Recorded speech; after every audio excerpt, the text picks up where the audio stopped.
Rob Hatter. You are now tuned in to the Chop Shop. I'm Retro. Let's get it. We in the Chop Shop. We live in the Chop Shop. We talking sports talk. We live in the Chop Shop. We in the Chop Shop. I'm talking sports talk. So turn your dials up. It's live in the Chop Shop. We in the Chop Shop. We live in the Chop Shop. We talking sports talk. We live in the Chop Shop. We in the Chop Shop. I'm talking sports talk. So turn your dials up. It's live in the Chop Shop. Yeah, it's lit in the Chop Shop. Turn your dials up in the drop top. They ain't based in debate, but they keep it facts straight. Going 30 for 30. Let's do a first take on Facebook Live from 12 to 2. Rob Hatter and Jim Hicks going back and forth like Carter Ray, Skip Bayless, and Stephen Smith. From on the court, off the court, straight to the field. Not a man that steals, but I made it steal to the octagon where I fight to kill. We go face to face, then you write your will. I don't play tennis, but I bring the racket. I'm on the floor, I attack the basket, put you in the casket when I'm overlapping. Never showing mercy, cause I'm always snapping. Never showing mercy when I'm in the arena. Step into the ring, you see me as I beat him. Step into the court, I'm never backing down. Killing competition, I'm smacking down. Let me get back to the other stuff at the Chop Shop, cause they cutting up. It's Retro coming to you live to the Chop Shop. Now let's turn it up. Yeah, we in the Chop Shop, man. Shout out to Jim Hicks and Rob Hatter. You can catch the Chop Shop live from 12 to 2 on Facebook Live. Let's get it. We in the Chop Shop. We live in the Chop Shop. We talking sports talk. We live in the Chop Shop. We in the Chop Shop. I'm talking sports talk. So turn your dials up. It's live in the Chop Shop. We in the Chop Shop. We live in the Chop Shop. We talking sports talk. We live in the Chop Shop.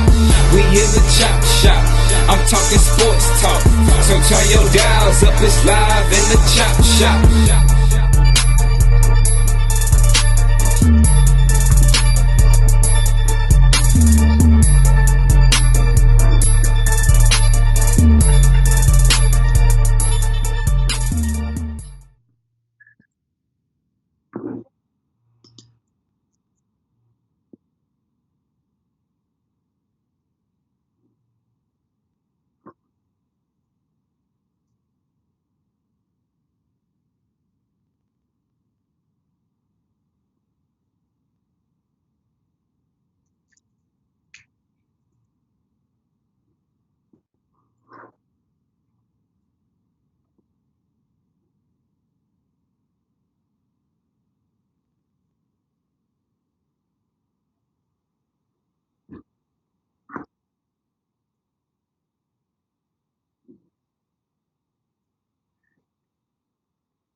I was muted. Hold up. I was muted the whole time. So let's do it again. That's all right. H-Down, what's up? No, you know what time it is. It's time for the best 120 minutes of your day. The Chop Shop, the nation's #1 urban sports talk show, and also your midday sports happy hour. Yours truly, Robert Hatter alongside Jim Hicks, coming to you live from Houston, Texas, broadcasting all over the world. Thank you, Trey Phillips, for telling me that I was muted. But, Jimmy, I want to go again. The Houston Rockets had their largest comeback last night in franchise history. I want to say a happy birthday to one of our Facebook contributors, one of the Boom Boom Boom members. Happy birthday to Coach Anthony Fobb, Made Creek's head coach. And, Jimmy, I want you to bring up later, you said something to me, and I'm not going to let you forget it. When we get to talking about high school basketball, you said something about the silence. Look out for the silence. When you win, look out for your silence. When you lose, you know it's going to be some noise. When you win, look out for the people, be silent. So what's going on, man? What you got today? Because I got a lot of stuff, and I know you got a lot of stuff. What we got? We get right into it. It started off with some NBA talk today. We got a lot of stuff we're going to go into today. We're going to give away some tickets today as well to the Battleground, which will take place Wednesday at the Toyota Center in Houston. So we're going to give away tickets. If you stay tuned for more details on how you can win a pair of tickets to the Battleground be on today's show. Now, the game will take place December the 18th, triple header at the Toyota Center, highlighted at 9 p.m. on Wednesday, Baylor and Tennessee Martin. But meanwhile, NBA action last night, Houston Rockets were impressive in coming from behind, 25 points behind, to go and defeat the San Antonio Spurs. Got sweet revenge on the Spurs. There's something about it. Remember, the Spurs is the team that came from 20 down on the Rockets a couple of weeks ago, and which the Rockets were unsuccessful protesting that the game, the result, wanted the final 7 minutes and some change to be replayed after a dunk from James Harden actually was found to have been legal. So, but anyway, last night, man, Russell Westbrook, it was great seeing him finally just taking the matters into his own hands. In a game where still Russell still not shooting it good from downtown. 1 for 7 from 3-point land, but he was certainly aggressive and looked like vintage Russell Westbrook, the way he on the offensive end, that is, and on the glass. He had 10 rebounds, 31 points, 4 assists. But and the thing is, the Rockets got a W behind his energy. It seemed like it's spurring throughout the stadium. James Harden, 28 points, 8 rebounds, 7 assists in the win. He was 4 from 13 from 3-point land. Not great. Jimmy, at the same time, he took a very important charge to help win the game at the end of the game too. I know you didn't watch the game, but I saw it. I didn't watch that game. I was watching more so of the football, watching history being made in football. We'll talk about that shortly. But off that bench, guess what? At this point, we don't even expect until E comes back from his injury. We don't expect much from the bench with the Rockets. I'm telling you, the over and under for the Rockets bench should be about 19. Maybe I'll say about 18, the over and under. But last night, Ben McLemore scored 17 himself, and which showed that he's we don't expect that every game from Ben McLemore. But remember now, he had back-to-back 20-something point games last week, and I'm liking what I'm seeing from McLemore. Daniel House didn't score much last night, only 4 points. But one thing about him is like this. Think about this.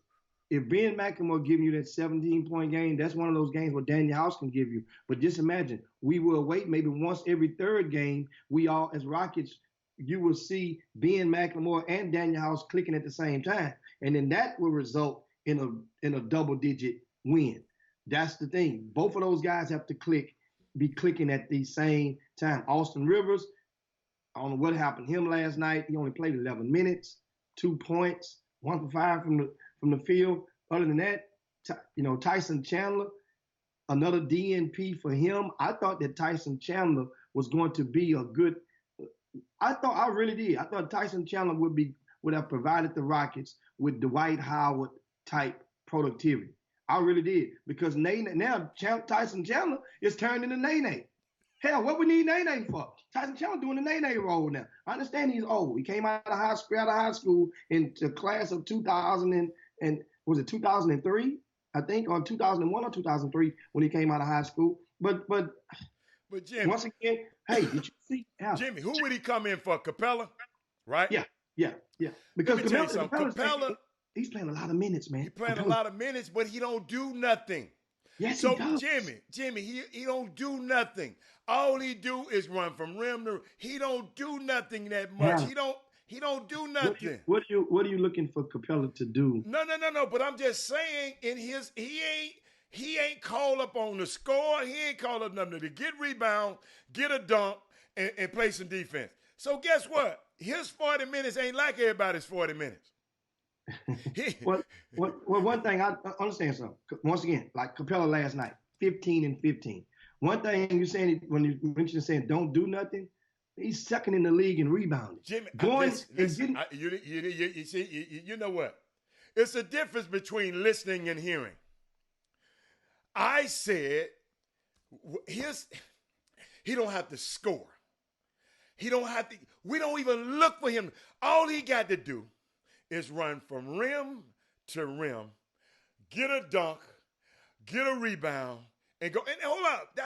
And to some people, that might be a lot, but he ain't called upon to do what James Harden does. He ain't called upon to do Mr. Energy. He ain't called up to do what James and Russell Westbrook does. So all I'm saying, he can play 40 minutes. He ain't got to play every night, but him playing 40 minutes is different than James or this other guy. I'm gonna break this down. It's just different. I'm gonna break something down for you, show you just how valuable Capella is. And when you're saying this, I'm gonna break this down. I did not say he wasn't valuable. Not doing nothing. You say you don't have to do nothing. You don't do nothing. You don't He do can nothing. play 40 minutes, Jimmy. The way he plays, he can play 40 minutes. That's the one. I'm not. You finna come up all them old dumbass stats that I'm not talking about his stats. But the stats are something that's factual. Anything else that we're using to describe and supply and surround it with is our opinion. No, that's your take. It's your take. I ain't gave a take yet. It's your take. I understand that. I ain't gave a take yet. The stats though are the stats. That's a fact. That's what I'm saying. You can give me all, Jimmy. You can give me all them stats. Remember, I watch the games and you don't. It's still the stats are the stats. That's just like last night. Russell Westbrook 5 turnovers. You can say, well, man, he did this. He still had 5 turnovers. That's a stat. That's a fact. Yeah, but did the stats show you the other things he did to help win the game? The stats don't show that. The stats don't show. That's a different thing. That's what I'm telling you. It's a number. It's a number. It's a number that's a factual detail of what you produce. Jimmy, now, that's why you the stat guy and I'm not the stat guy. But go say your point. So break this down. Break this down for you guys out there. There are 32 teams in the NBA, right? So 32 teams in the NBA. Let's keep that 32 number. They each have 5 starters, right? 32 times 5, right? 5 starters. So that means the amount of starters in the NBA is 160 people, 160 players in the NBA that are starters. Let's say 4 of those starters will take 32 times 4. So 32 under 4 starters, right? That'll be 128, right? Let's go 3 starters. 32 times 3 will be 96. Well, right now, Clint Capella, on the points per game, he's in the whole NBA, he's ranked number 83. So that means you take everybody's top 3 players off every team in the NBA. He's among the threes.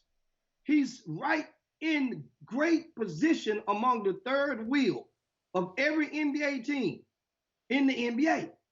So that means, once again, if it's 32 times 3, it's 96 players that are the top 3 comprise every team's top 3 will be 96 players. Clint Capella is number 83. He's 83rd in the league right now at scoring. He's number 2 at rebounding. We're not talking about the rebounding because the rebounding, that's what he earns his money from. This points, that's extra. So that's what I want to bring the light to. A lot of people don't look at things from a different angle. From that angle, man, Clint Capella, he's earning his keep. And guess what? He didn't start the season off like that. He started the season off looking like slop. But then he turned it around about the 5 or 6 game mark, and he's been doing great. And the Rockets are winning in the process. Not one time did I say he wasn't earning his keep. All I said he wasn't. What he does, you talking about the minutes he playing. What he does, he can survive on those kind of minutes. He's not going to play those minutes all the time. But for what he does for this team, he's a role player on this team. His role is to get rebounds and block shots. So now James, if you had to use that analogy for a person like James who uses and has the ball and does so much for his team, then I would have understood. But he's a role player, and that's his role. And guess what? If a role player get 40 minutes a game, that's gravy. So I'm just saying he don't. I'm gonna leave it alone. But what he does, 40 minutes not bad for him. That's all. That's all I'm saying. 40 minutes not bad. So Now, what else going on? On the Rockets last night. He don't do nothing to me. He don't do nothing but run up and down the floor. I'm not a big man, businessman. I'm replying to businessman. I'm not a big man. I've never been a big man, okay? So I don't know the game where they coming from. I just know I watch the games, businessman. You know, put your real name on the screen so we can know who it is. I watched the game last night, and I'm watching. The argument was he playing so many minutes, and the other guy is not playing the minutes. So I say he's not doing that much. He can play 40 minutes. He can rest on offense. Because James and the other guy do. He can rest on offense. He really can rest on defense because his guy's not going to really do that much. So that's what I meant. That's all. That's all what I meant. Not to say he was, because in the beginning of the season, I was thinking about trading him. I said, why are we paying him all this money? I said it. But guess what? On this team, we don't need him to post up. Every time he posts up, I cringe.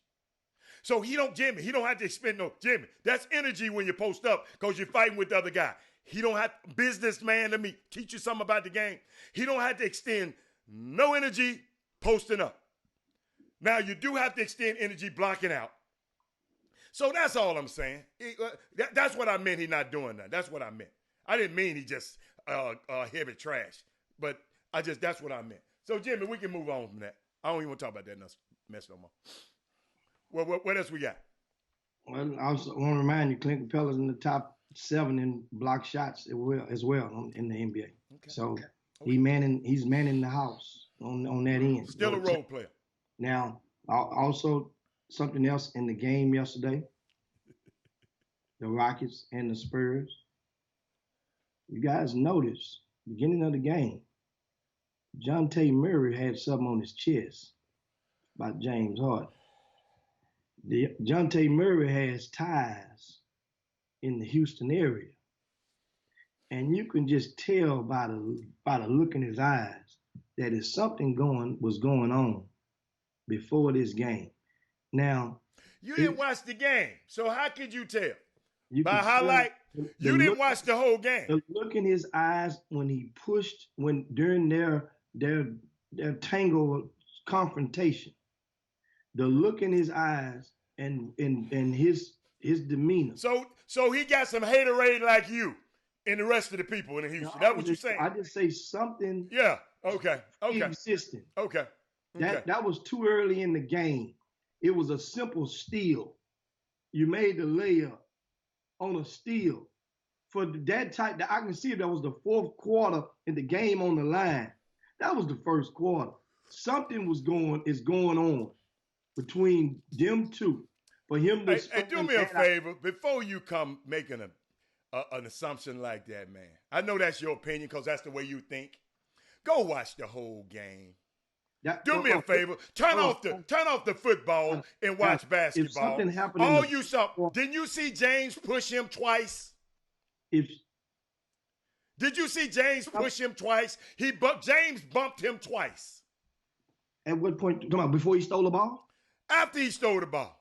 Dude, when he stole the ball and came through the rim, he was already celebrating, and in a method where. Excuse me, Jimmy Hicks.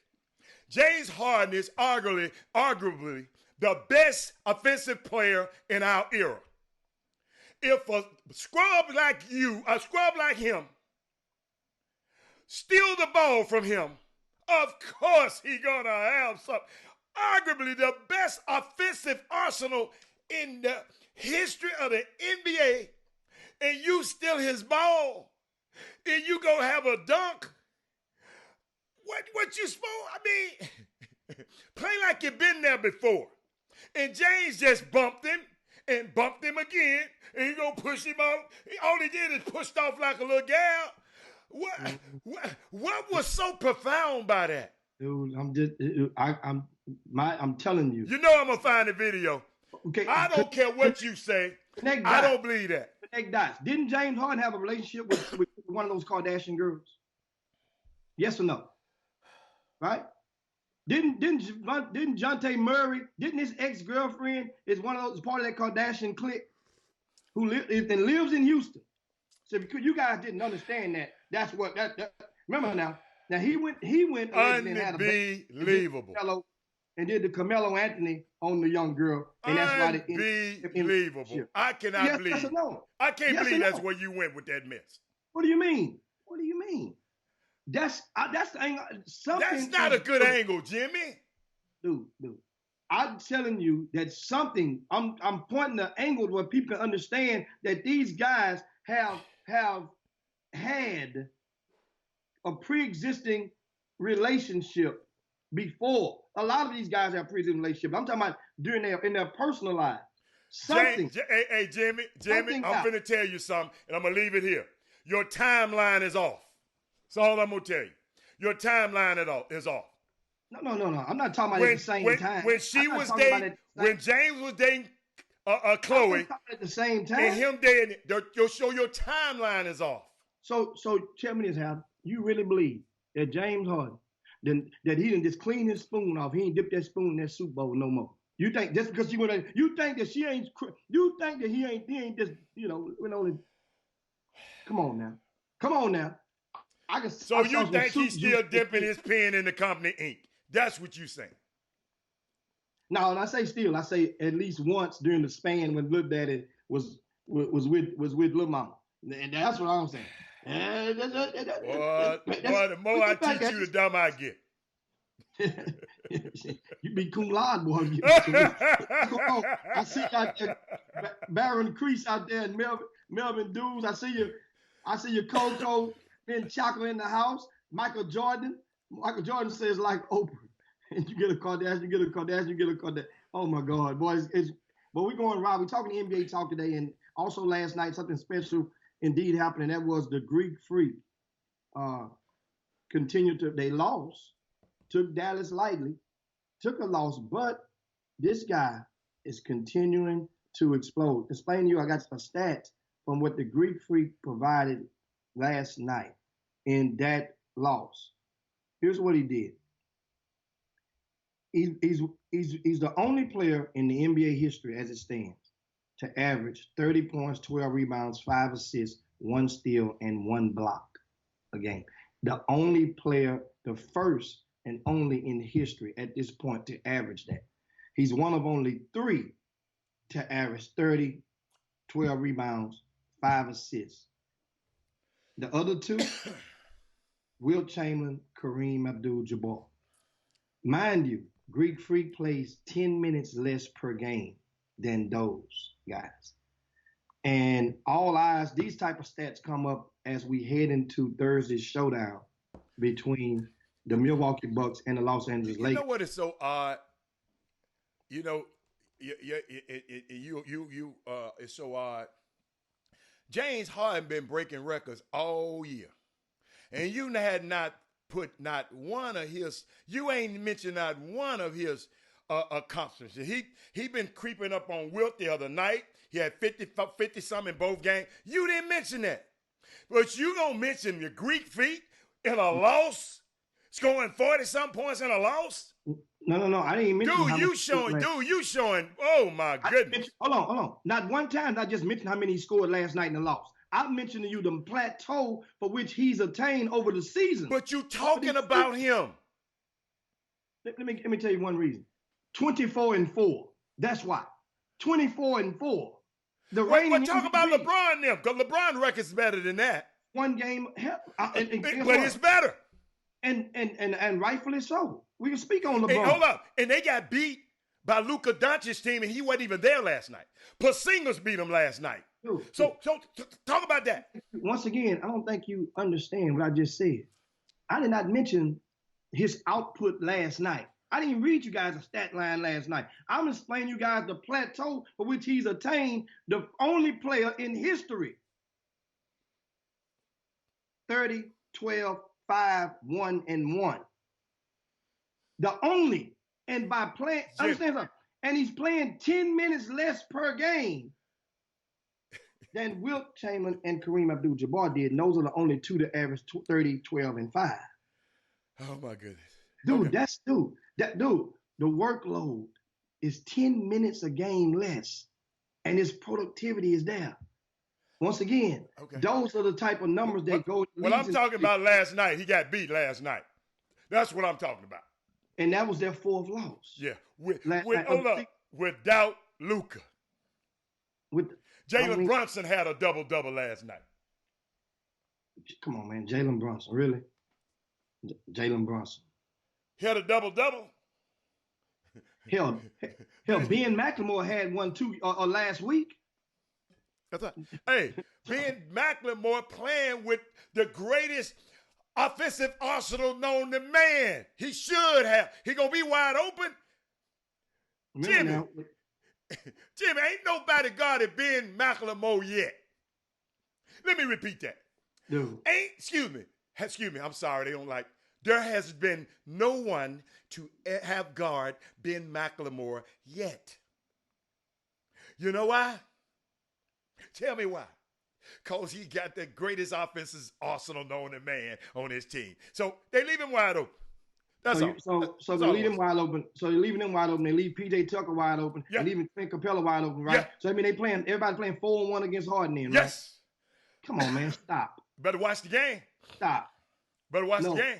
It's not. They're not playing 4-on-1. Jim, I ain't never seen this before in pro basketball. When the man come across the court, two guys pick him up before he get to half court. I ain't never seen that in the NBA. That's a double team. But I ain't never seen. But guess what? Everybody else is raised up. So all five of them. It's a double team. Jimmy, I know you hate him, but guess what? As much as you hate him, boy, I'm gonna keep rubbing it in. Dude, I don't think you understand. A lot of people. I don't think you understand. In basketball, we are loving what James Harden is doing right now. I love what James Harden is doing right now. I love it because it makes it entertaining. It's interesting to watch. But when you pull back the layer for the scope of things, people that are Houston Rocket fans, they not studying about this stuff right now. They keep that same energy when the postseason. Don't I do it? Wait a minute, excuse me. Haven't I been keeping? No, not you. You ain't. What jersey number you wear? I don't wear no jersey.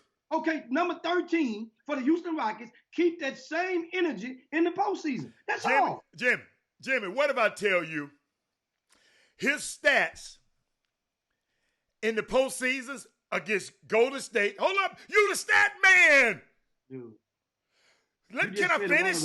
Can I finish? For example, about the stats. His stat. Being able to find. You're the stat man. I want you to go look this up. I'm gonna text it to you. His stats in the playoffs against the Golden State Warriors, the same team that beat them, were better than the stats that Kawhi Leonard had against the same goal. Because you said production. You talking about production. Because you said keep the same energy. He averaged more than Kawhi Leonard did against that same team. That wasn't the same team. Huh? That wasn't the same team. They wore the same jersey. No. Hold on. Kawhi had a lesser team. Because Kevin Durant didn't play. Thank you. Jimmy, boy, you don't even realize when you're helping me. Thank you, counselor. I understand. Yeah. Thank you for helping. Jimmy, all I'm trying to tell you, you say keep the same energy. Maybe you need to say, instead of quit hating on him, everybody else need to keep that same energy that they playing with now. Because he got, Jimmy, he averaged more than, averaged more than Kawhi, and Kawhi won a championship. It's his ability to pull the team up and will them to a win. That you can take his stats. Okay, and run with them. But guess what, that's Jimmy? What you choose to do. Jimmy, but guess what? Hey, but a couple of players in history was able to do that. Hey, but a couple of players in history was able to do that, boss. But understand, see, here's the thing. There was a time when James Harden wasn't on this plateau. Okay? He scored his way, earned the MVP, came run up for 2 years, and now you're on that plateau. When you're on that plateau, you are judged differently. So now it's different. It's like Kawhi Leonard. Kawhi Leonard had won the title, but it wasn't his. He wasn't the first fielder on the team when he won the title. It was like a coming So that up. don't count. See, y'all, But hey, no, y'all weird, this, man. But this you know what? Toronto, That's the this difference Toronto, in me. that counts. See, y'all that fans. counts. I'm not a fan. That counts. So guess what? You're judged differently now. It's like the difference between being a puppy and a dog. Dog, you got teeth. You bite now. So therefore, you judge differently. So you judge Karl Malone, John Stockton, what's his name? Charles Barkley, all of these guys, you judge them a different way because they didn't win a championship? No. They got once they got anointed and you're top shelf. They never won one. They never won. Still, you're top. That's what I'm saying. You're top shelf. You're judged with everything on the top shelf. Some of those bottles on the top shelf have won. You're not answering my question. Against them. I'm asking you because you the one got a problem in your people here in Houston. You say you're the one got a problem with James Harden. Okay, take a deep breath because you didn't hear what I just said. I just gave it to you really simple. When you are on the top shelf, Hatter, every bottle on that shelf you're judged against because all those are top shelves. Mind you. So therefore, yes, a Karl Malone and a John Stockton. You didn't answer my question. You don't answer my question. You ain't answering my question. I asked you how you come up talking about how you. I said, do you judge Charles Barkley, John Stockton, Reggie Miller? I gave you the answer. Oh, no. You judge them different than you do James Harden. On the top shelf. Once you get on that top shelf, you measure towards Jordan. Yes, you measure toward Elijah Warren. Everybody ain't Jordan. At the time. Okay, Jordan winning his first title or second title hadn't become what Jordan on the sixth title. He was in a work in progress. You was top shelf. You're judged then. What? At that point, remember, Larry Bird was on the top shelf. Jordan had earned his spot on that top shelf. Magic was on that top shelf. Those guys were on the outtake when they were on the end because they matched up in '92. Do you know James Harden has been to an NBA final before Jordan ever. Hold up, OKC. Before Jordan ever, way before Jordan did in his career, because Jordan didn't come until Pippen came. Remember, Jordan was y'all weren't talking about Jordan when he was a first round exiting guy.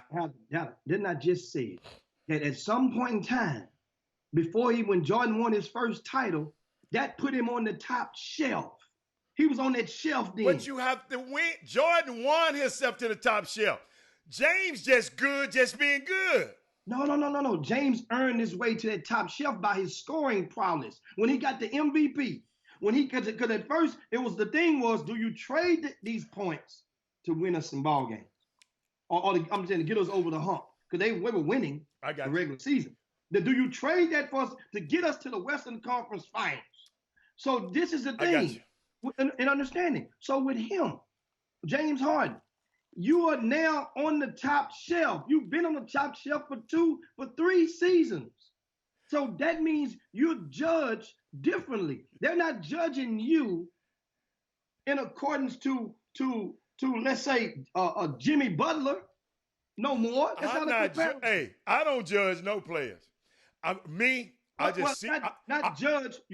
players. Measured. If I see them, measure is the proper word. You're not being measured against Jimmy Butler no more. Jimmy, I don't measure. I just have certain players that I like.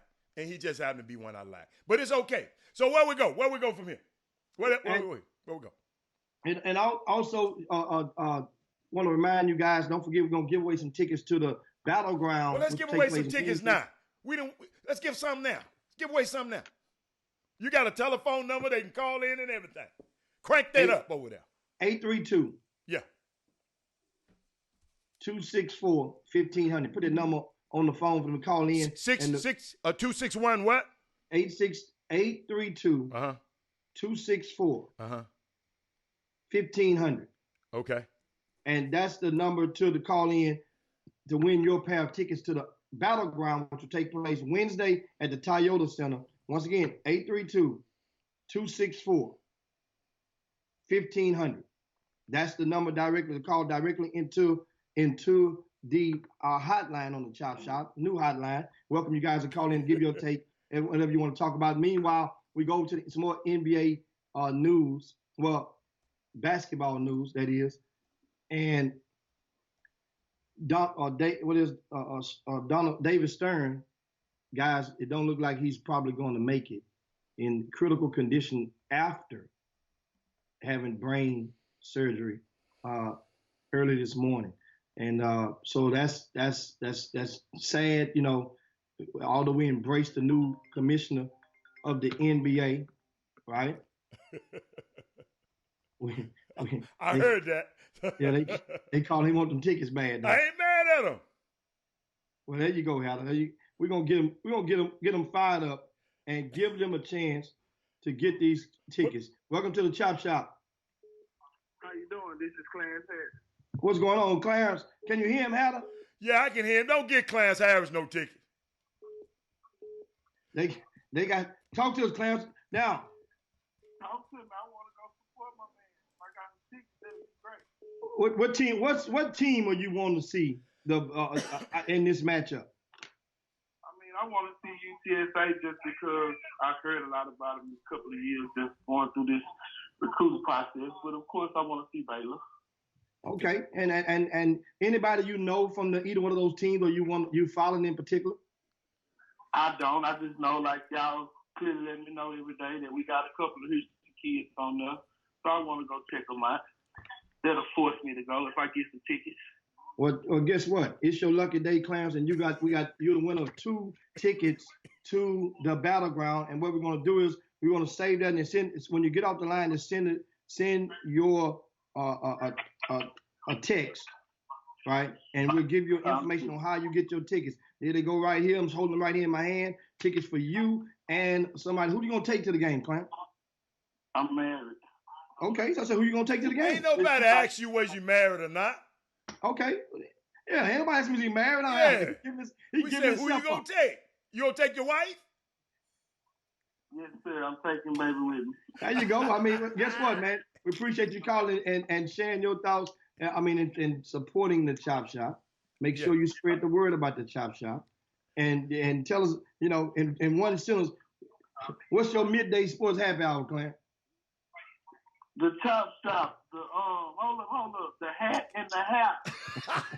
We got you, man. Appreciate that, man. Just text your info to this hotline, and we'll get back to you after the show and tell you how you can pick up your tickets for tomorrow's The Battleground. That's Clarence, man. Appreciate it. And you guys, you can call in the hotline. That's 832-264-1500. We'll give out some more tickets at the top of the hour. Hey, Jim. And meanwhile, before you go, you see what Michael Jordan just said, man. No, what he saying? I'm gonna let you read it, because you like to read that mess. He thought the Battleground was a nightclub. No, right before that. I'm going to put it on the screen so you can see it. He said, how come the Battleground tickets at the box office are less than it costs to see an AAU game? I don't know. It's $15 for the tickets to the Battleground. And guess what? There are some of the grassroots basketball games that have costed more. I mean, it's supply and demand. The thing is, see, he's trying to make it affordable. Really and truly, I don't know what you're saying, Michael, but in this case, Rossi tried to make this affordable for the community, and he's doing something for the community. And of course, he's trying to make some money. And he got a lot of benefits that this causes that these game is tied to. Matter of fact, they're having some kind of kickoff dinner, Jimmy. They had it already or soon.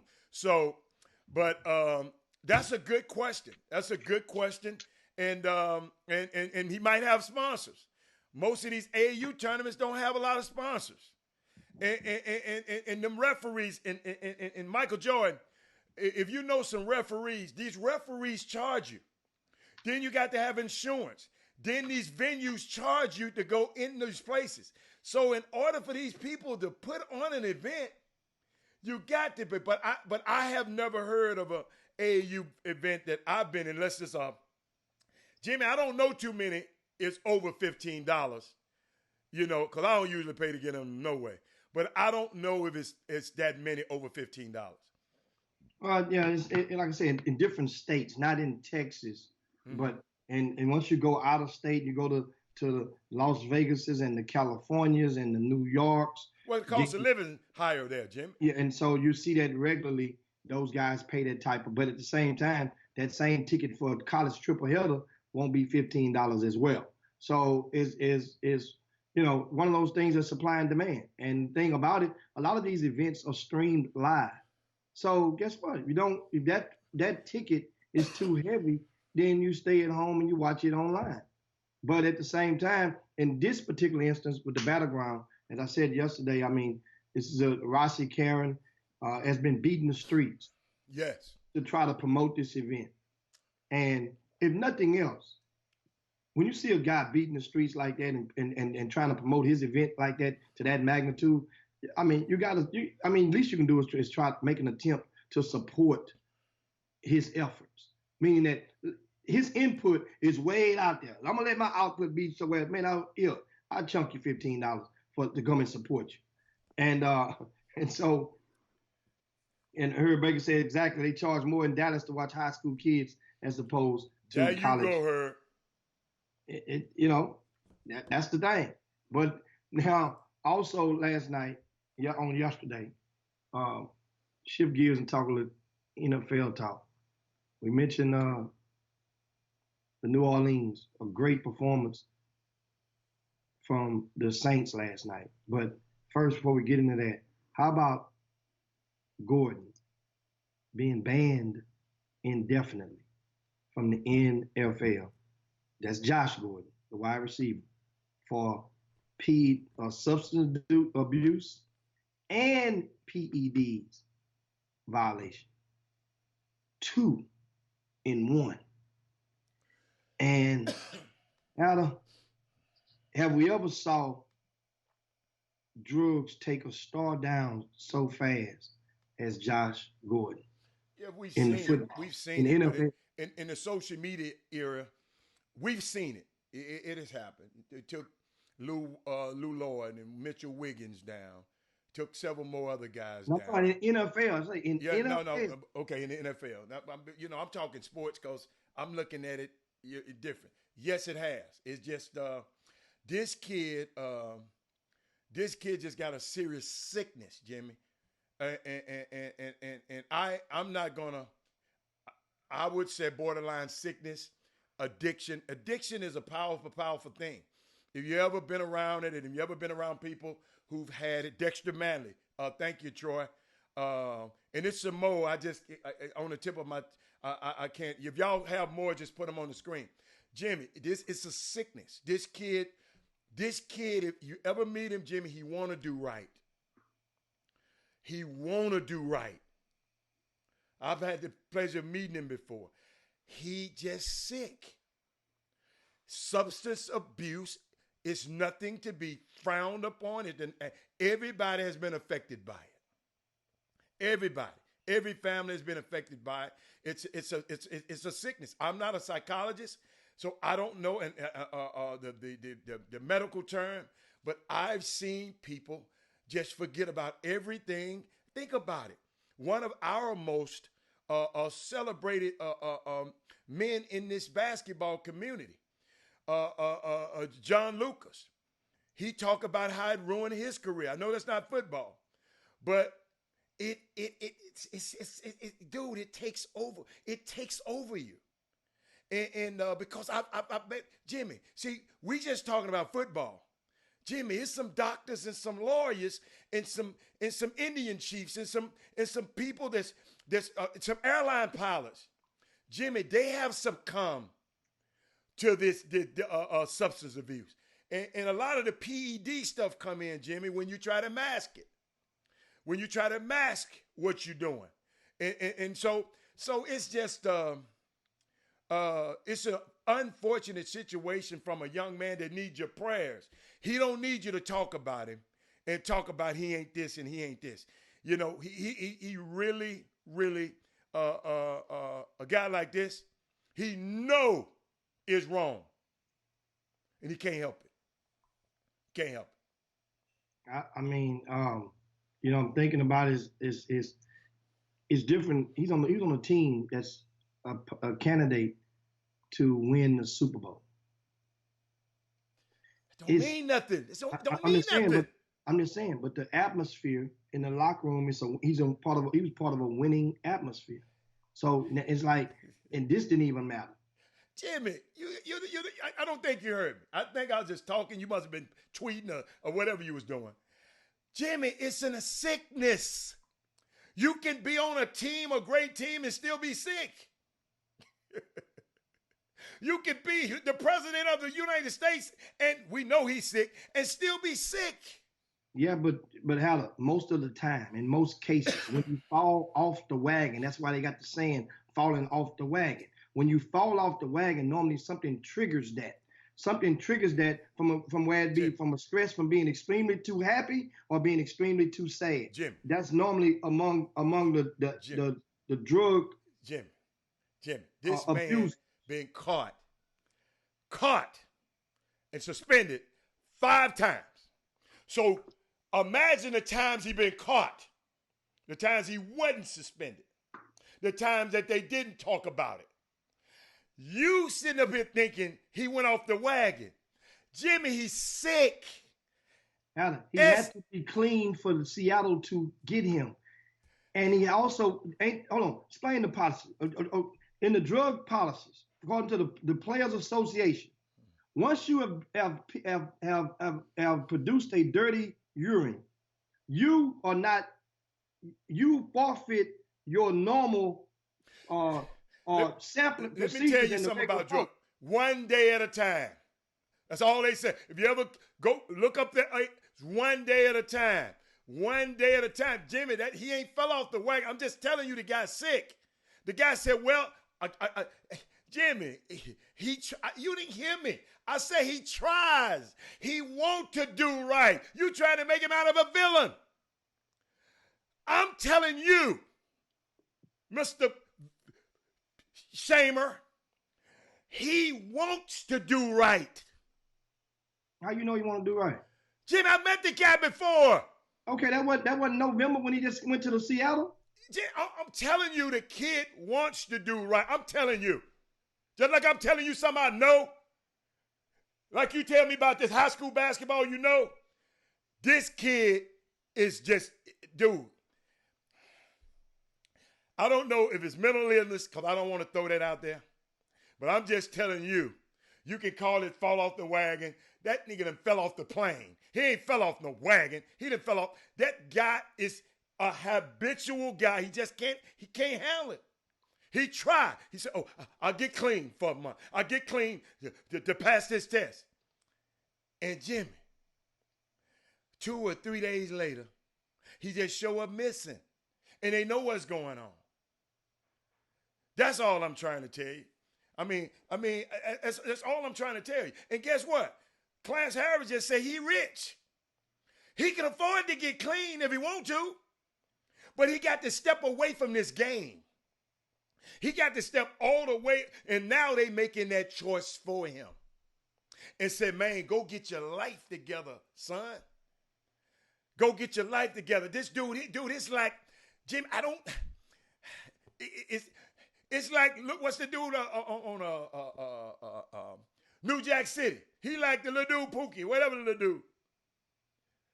Dude, he can't help it. He want to do right.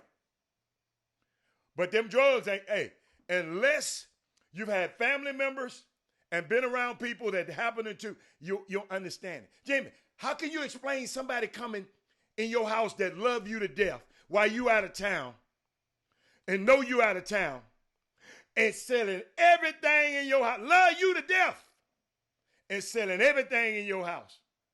And hold up, got a master's degree, a doctor's degree, and everything.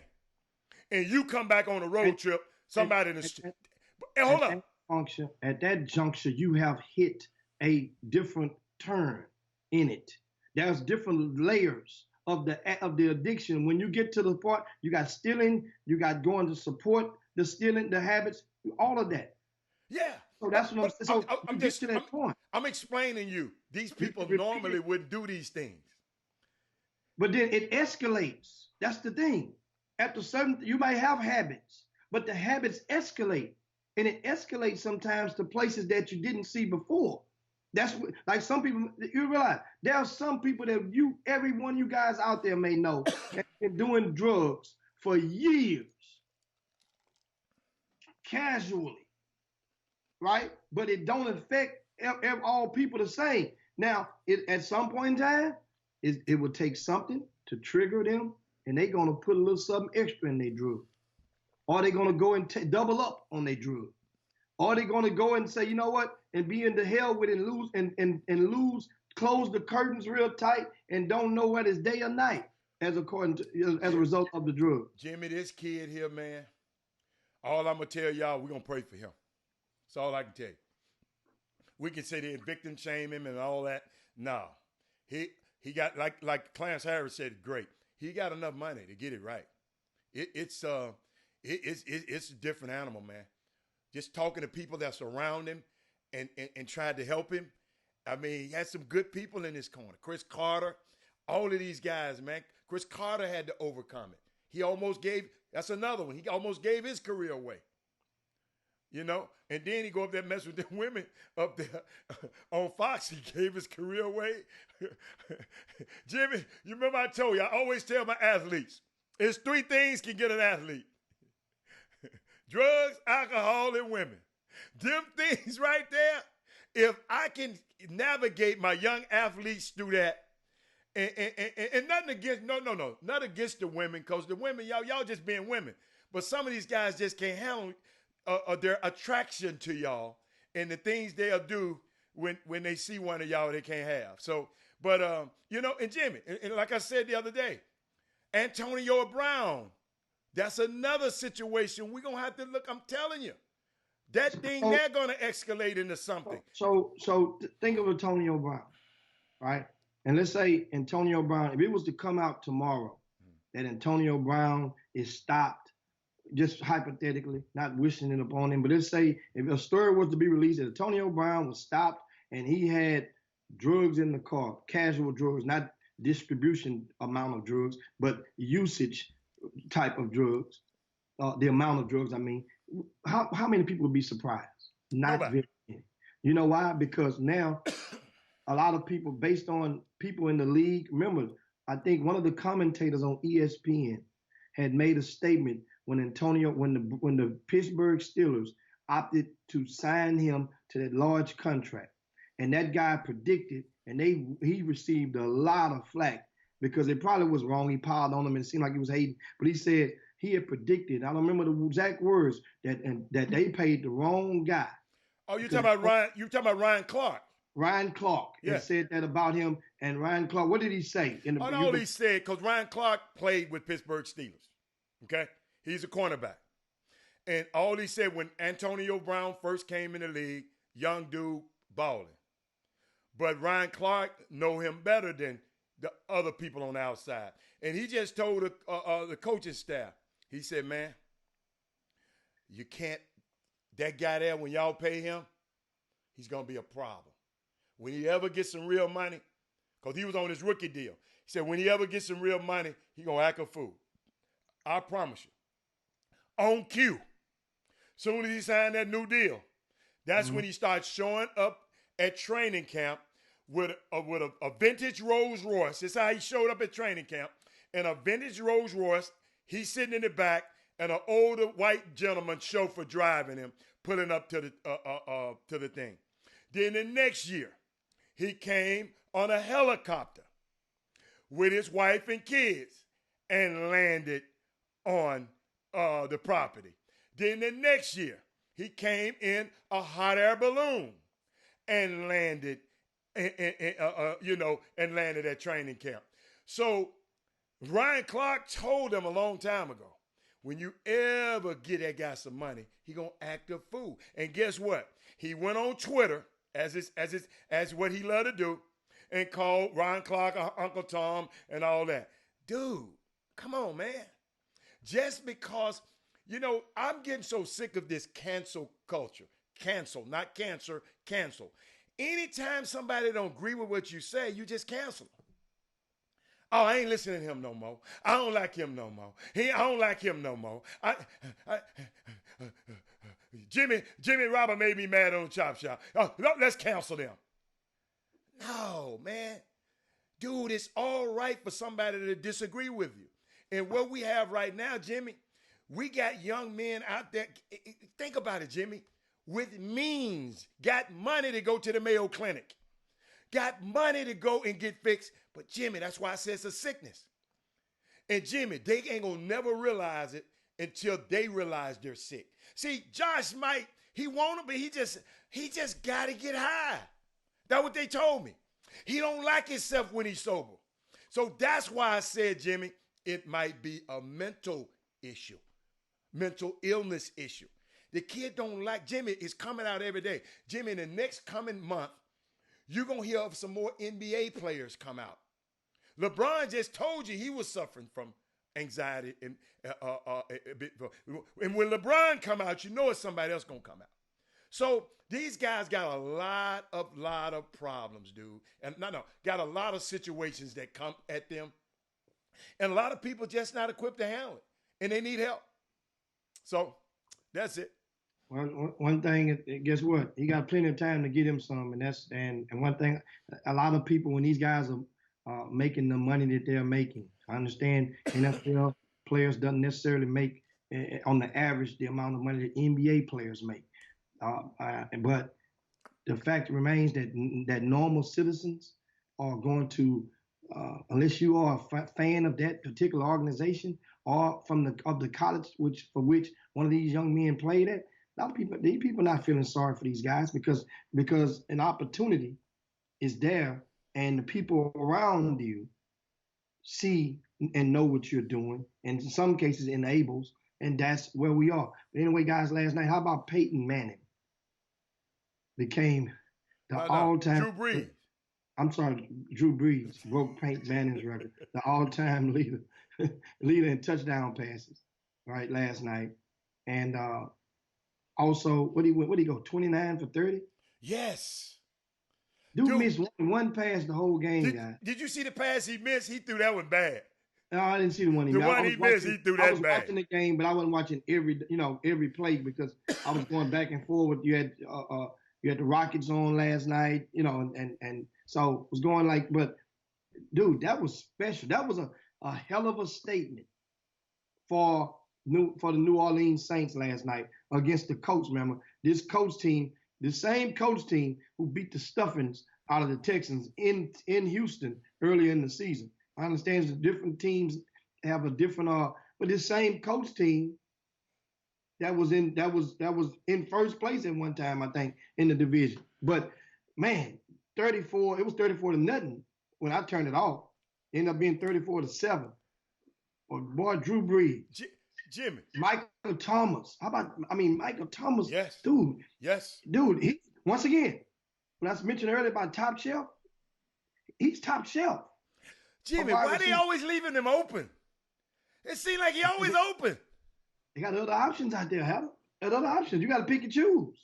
You know what? You got to choose your weapon. I'm going to ask you. I'm going to go ask everybody. I got a look. It's going to be a little soliloquy, Jimmy.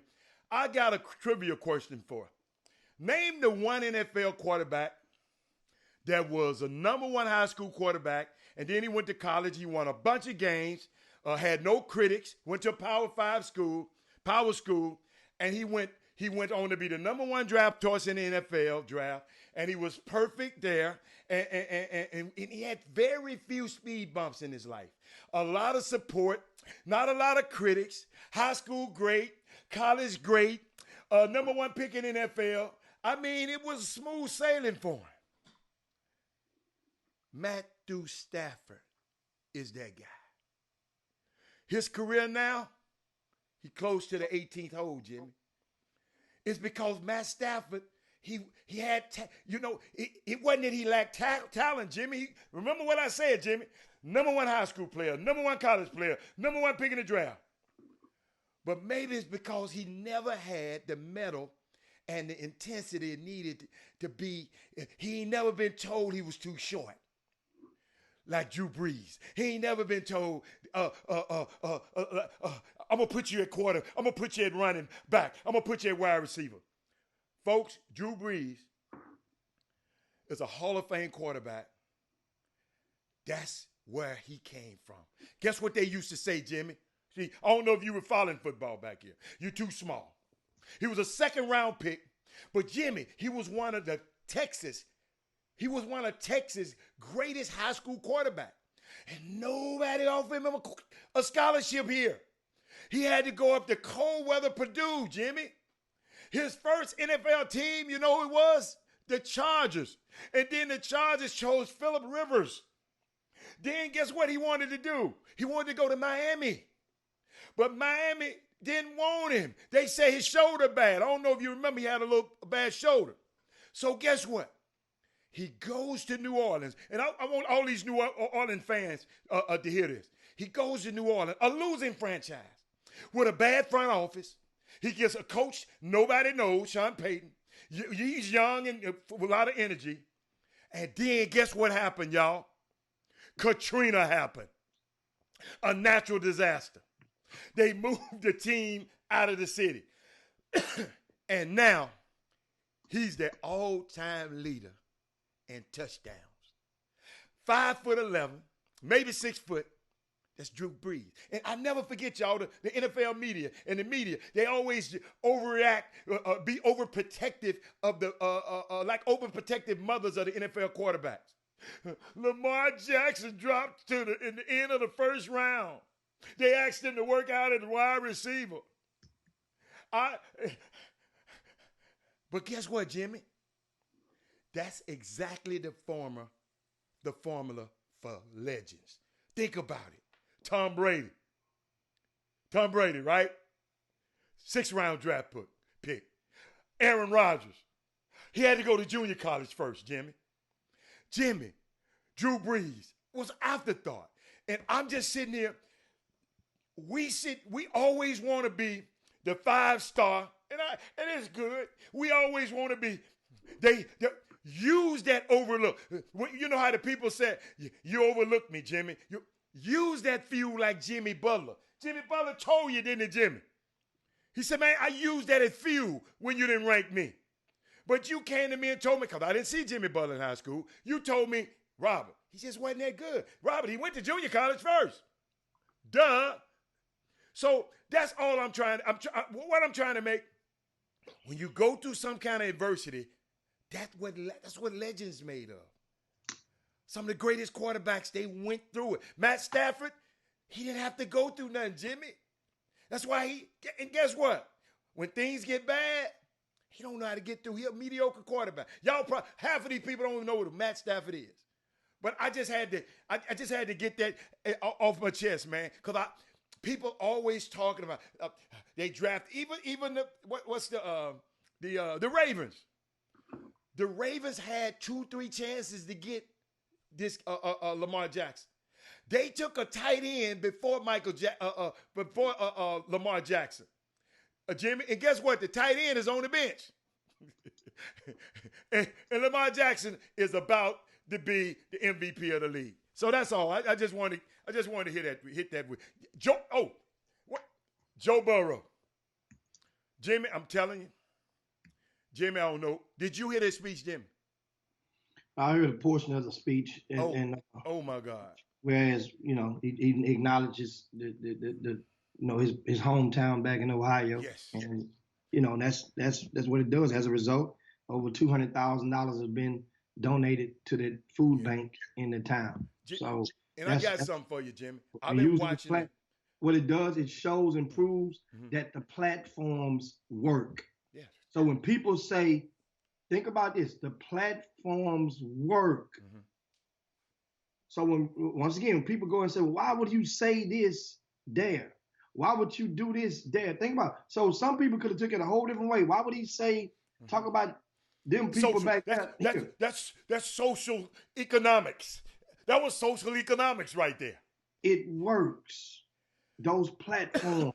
That's why people wait and they make stances when understand, that's a sport. That's not a sporting event Well, But no, Jimmy, you're allowed to tell your story. And he just had a compelling story. And Jimmy, he did something I've never seen one athlete ever do. He thanked his whole offensive line by name first. I've never, in all the 30 years I've been watching the Heisman live, I've never heard nobody call those guys by their names on national TV. I've never seen that before. Joe Burrows, I wasn't a fan of yours, but guess what? I'm a fan of yours now. well, yes, and Joe Burrow definitely wants. Yeah. Ironically, the team that may have the number one pick in the draft is from his home state. So it'd be ironic if the Cincinnati Bengals can pick him first in the draft. They need a quarterback. And that would be, guess what? It would be perfectly okay. Now, wanted to shift gears and get into Southern guys that's really, really important. And want to remind you, I tip my brim to HISD. Because they get the fair share of bad pub and news. Houston Independent School District. This week is final exam week for a lot of the high school or the students in public schools in the state of Texas. So what HISD did in particular for this week, from Monday to Friday to Thursday, they are calling this Vaping Prevention Week. And vaping is something that has just taken a lot of our world by storm. You didn't see it coming, but and it was kind of funny and accepted so grand just 2-3 years ago. Now you look at the vaping thing, and I read you something. Well, first of all, on yesterday at HISD, the campuses, the staff, they shared an anti-vaping public service announcement, like video, with a lot of the students in each campus. That way they can get the conversation started. Then on today, the students will investigate the toxic ingredients that's contained in e-cigarettes and the short and long-term side effects of each chemical in the human body. On Wednesday, the exercise will include interviewing with a trusted adult about their experiences and knowledge about vaping, and then the students will share out with their peers about what they've learned. On Thursday, they'll wrap it up with students will create an eye-catching warning label for e-cigarettes with the goal of informing buyers about the reality and the potential dangers of the product.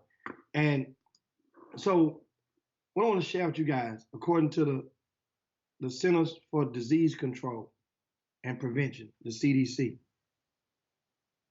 there's a 78% increase in the use of flavored cigarettes among high school students from 2017 to 2018. That's pretty much approximately an 80% increase, right? That means more than 3.6 million young people, right, are now using e-cigarettes. That's according to this a month and a half ago. 3.6 million. And they've seen recently this summer, this fall, a rash of deaths from overdoses, from bad vaping. And then so we was out this past weekend, and last week, and one of the guys didn't realize, grown folk, those hookahs, that's a form of vaping.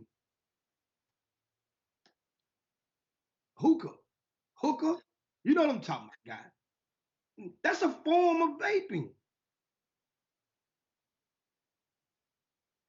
But you saying to yourself, I've been doing this for 10 years. This ain't it ain't gonna happen to me. If this is the time, you can do what you want to do with your body. You follow me? You don't need. I'm talking about these young people now. about conversations about, because that stuff is addictive. And a lot of times in the household, it's hard to detect. I don't know.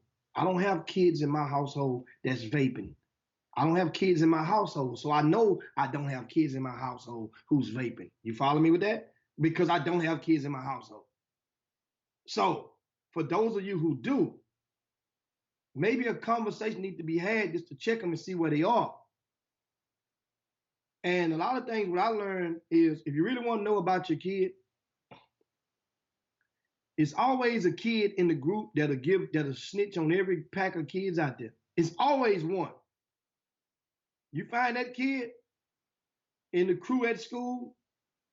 That's why a lot of people on the basketball teams, that's why a lot of the kids don't really, there's going to be one water boy or one team manager that they not going to like, because they going to wear the jacket as the snitch to the coach. There's college programs out there that has operations guys that certain college programs don't like, because they figure they label that guy or that lady as the snitch. That means everything them players do, that guy gonna get the jacket as the guy to go back and tell it on.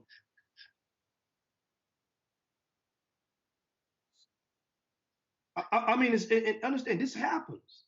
So that means now what can be done?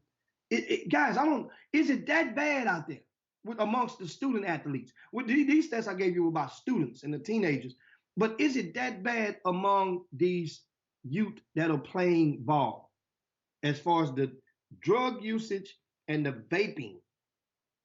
You guys tell me, is it that bad? We'll go to the boom boom room, and of course Melvin do say it's so bad in some Beaumont area schools that the schools are locking the restrooms. It's a huge problem when the child can't go when needed because it's full of vapors. Can't go to the restroom when needed. They're locking the restrooms in Beaumont, according to Melvin Dews.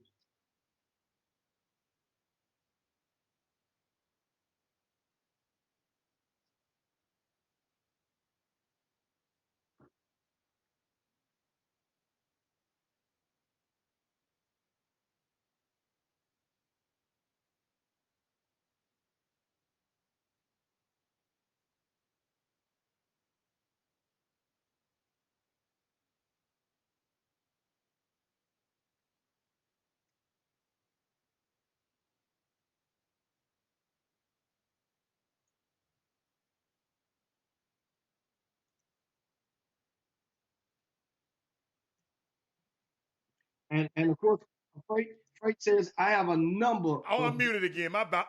I'm sorry. I be muting myself when I cough, and I forgot to mute and unmute myself. I'm sorry, y'all. I'm just trying to figure out. Thank you, Angie Holcomb. I know you don't want me muted. I know you want to hear me. But Angie, I want to find out, what is the name in marijuana? Is some kind of chemical in marijuana that makes it THB, some one of them. It got 3 letters. I don't know the thing, Michael. And I just want, but Jimmy, they vaping that stuff too. So it's not just,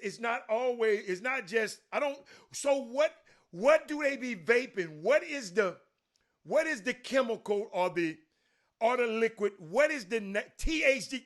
Derek Johnson, boy, you better watch it. THG, Jimmy, and THC, thank you, Freight. See, I don't know that kind of stuff. Thank y'all. But we can tell what y'all do sometime. But no, I'm just playing. Cannabis. See, look at Angie know too much, Jimmy. Angie done used the whole word. You see her? Cannabis, sativa, THC. She done used the whole thing. Thank you, Angie, so much. But that's what I was asking when I was muted. What? So is that, if that's what the kids are vaping, that's not nicotine, is it? Is that nicotine? Herb says liquid nicotine. but it's a cannabis. You know Oh, what I'm Angie, thinking? nurse. Like, Hey, nurse Angie. it's you know what I'm thinking? It's like, man, chemistry now in today's society, chemistry might have been fun. I really wasn't down with the chemistry in high school. But I ain't gonna lie, if I had to go through this stuff again, chemistry might be fun now. That little pie chart, Jimmy, you not know, just fun, that chart, the elements. not just fun, but lucrative. You talking about fun? It's lucrative. I would have made it lucrative. That's for sure. That's for sure. We'd found a way to make. But think about it. This stuff is serious out here, and these young people are doing it. So they're addicted. They're addicted to the vaping.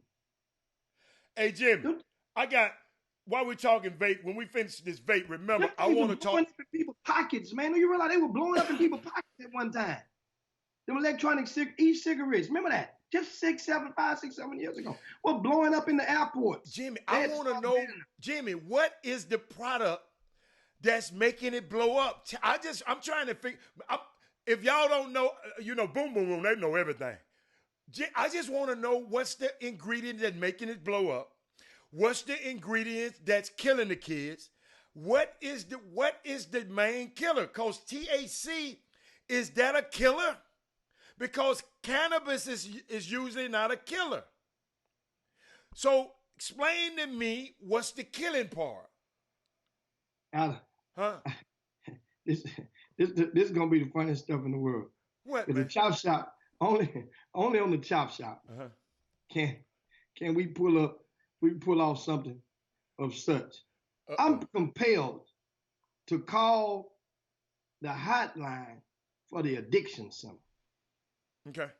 And if I was to call the hotline for the addiction center, you guys let me know if that's something you guys, and I put this call through so that you guys can hear the call and I can call the person and we can ask him that question and real quick and get the answer from the actual addiction. Because I would think that if I'm calling the addiction center, they shouldn't be putting me on hold, right?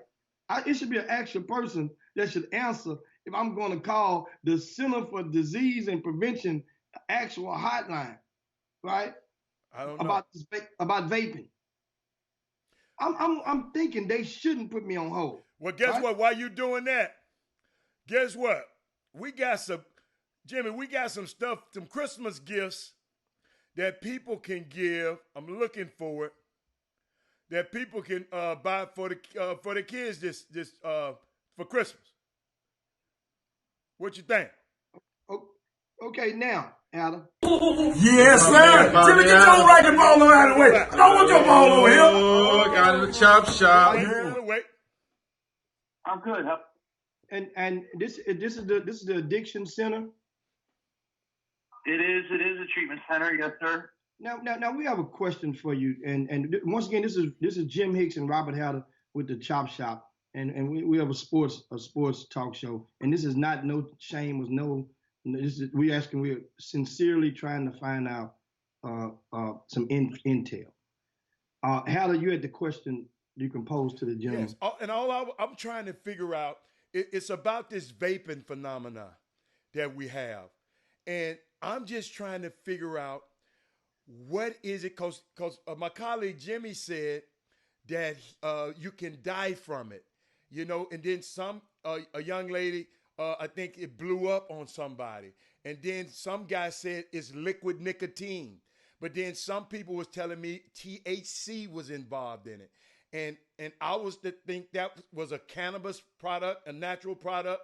And I'm just trying to see what is it that's hurting and killing our kids in this vaping phenomenon. Because I just don't know, and I'm just trying to find out. So what it was bootleg THC vape cartridges that were tainted. Oh, so bootleg ones. Yep. And is there? So they found the guys that did it and took all the stuff and found over some kind of 10,000 products or something and confiscated it. Is there a certain ingredient or chemical that that was the tragic trigger? I'm unsure, but it's something that they mixed in with it that the state doesn't allow you to do, because usually with the regulated ones, even if it's on the black market, they're regulated, they're made at a place that's licensed to do it. These guys don't have it. So basically had something they used, some type of oil that they used in it, and it got tainted, and that's what was killing people. I mean, that doesn't mean that the regular stuff, the THC, the vape, or the nicotine ones, can't cause popcorn lungs. There are a couple cases that popcorn lungs was involved from inhaling that stuff. But the ones that killed people were bootlegged THC products. So now on the non-bootleg ones, those are the ones that are causing the cancer and the physical ailments among everybody, and especially our teens today, right? Do you mean? I say so. The regular vaping method, not the bootleg ones. The bootleg ones are what killed people, right? But the regular ones are causing, like you're saying, one particular one, yeah, popcorn lungs and which leading to cancer and whatnot. Those are results from the regular ones or from the bootleg ones as well? Well, no, there's a lot of bootleg ones as well. So if you go to like a little bodega, most of the time they have bootlegged ones that are coming from China or overseas, and they're tainted as well. They have different products in it that it shouldn't be. But I mean, nicotine will cause cancer. You know what I mean? So it doesn't matter if it's bootlegged or not. That's still going to hurt you. Oh, so that is nicotine. See, that's what they were saying. I didn't know. So it is nicotine that they're smoking. It's like they're smoking a cigarette. Yeah. Liquid with just some kind of cork with some kind of oil in it that you can smoke, like coconut oil or something. I'm not even sure. I've never tried them in my life because I'd rather smoke a cigarette than that. I mean. So if you're listening right now, what advice can you give a parent who's listening that how can they break the ice on the conversation, or better yet, what are a couple of, give us 2 or 3 signs that the kid could possibly be vaping in a household?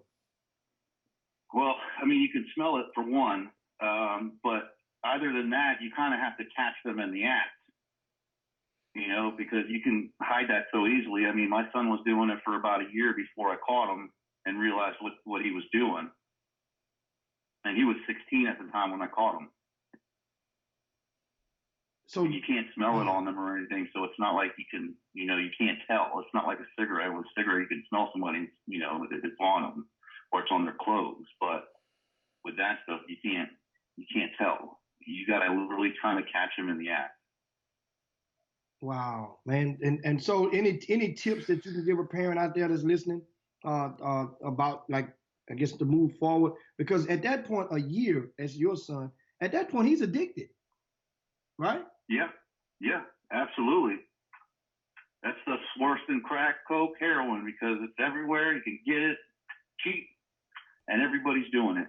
Just like back in the days with cigarettes. I mean, if I was to do it, I'd do it just like I did my son. I would pull up some pictures on YouTube, the web, show him what popcorn lung looks like, and see if he wants that in his future.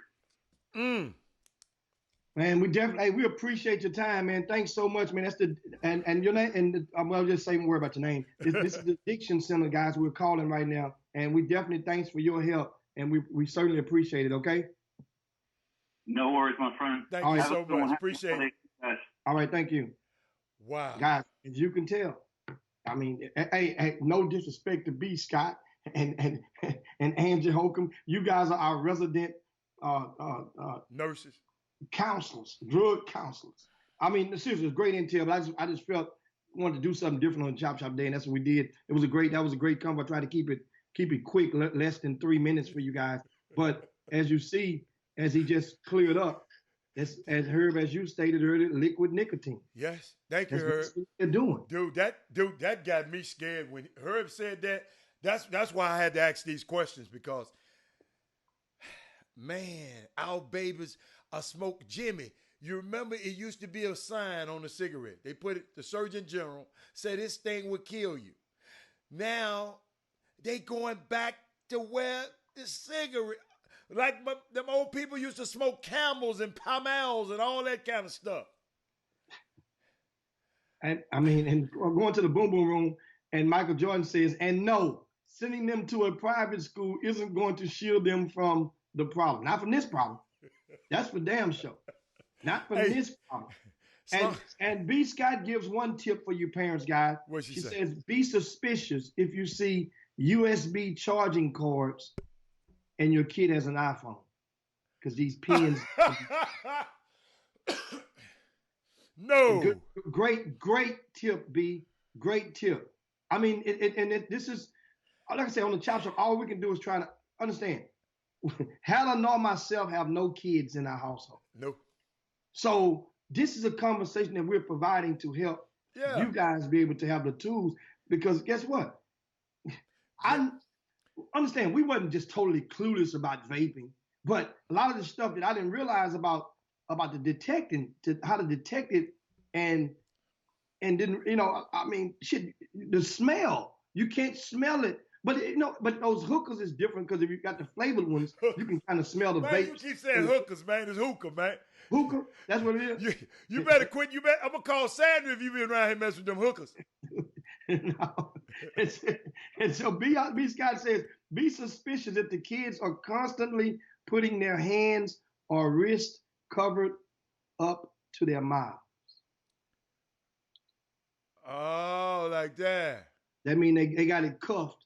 Jimmy, Jimmy, in fairness, and the reason we tie this to you, I heard it was some basketball, it's some basketball teams in the area, some players in the area. There is vaping on these teams are rampant.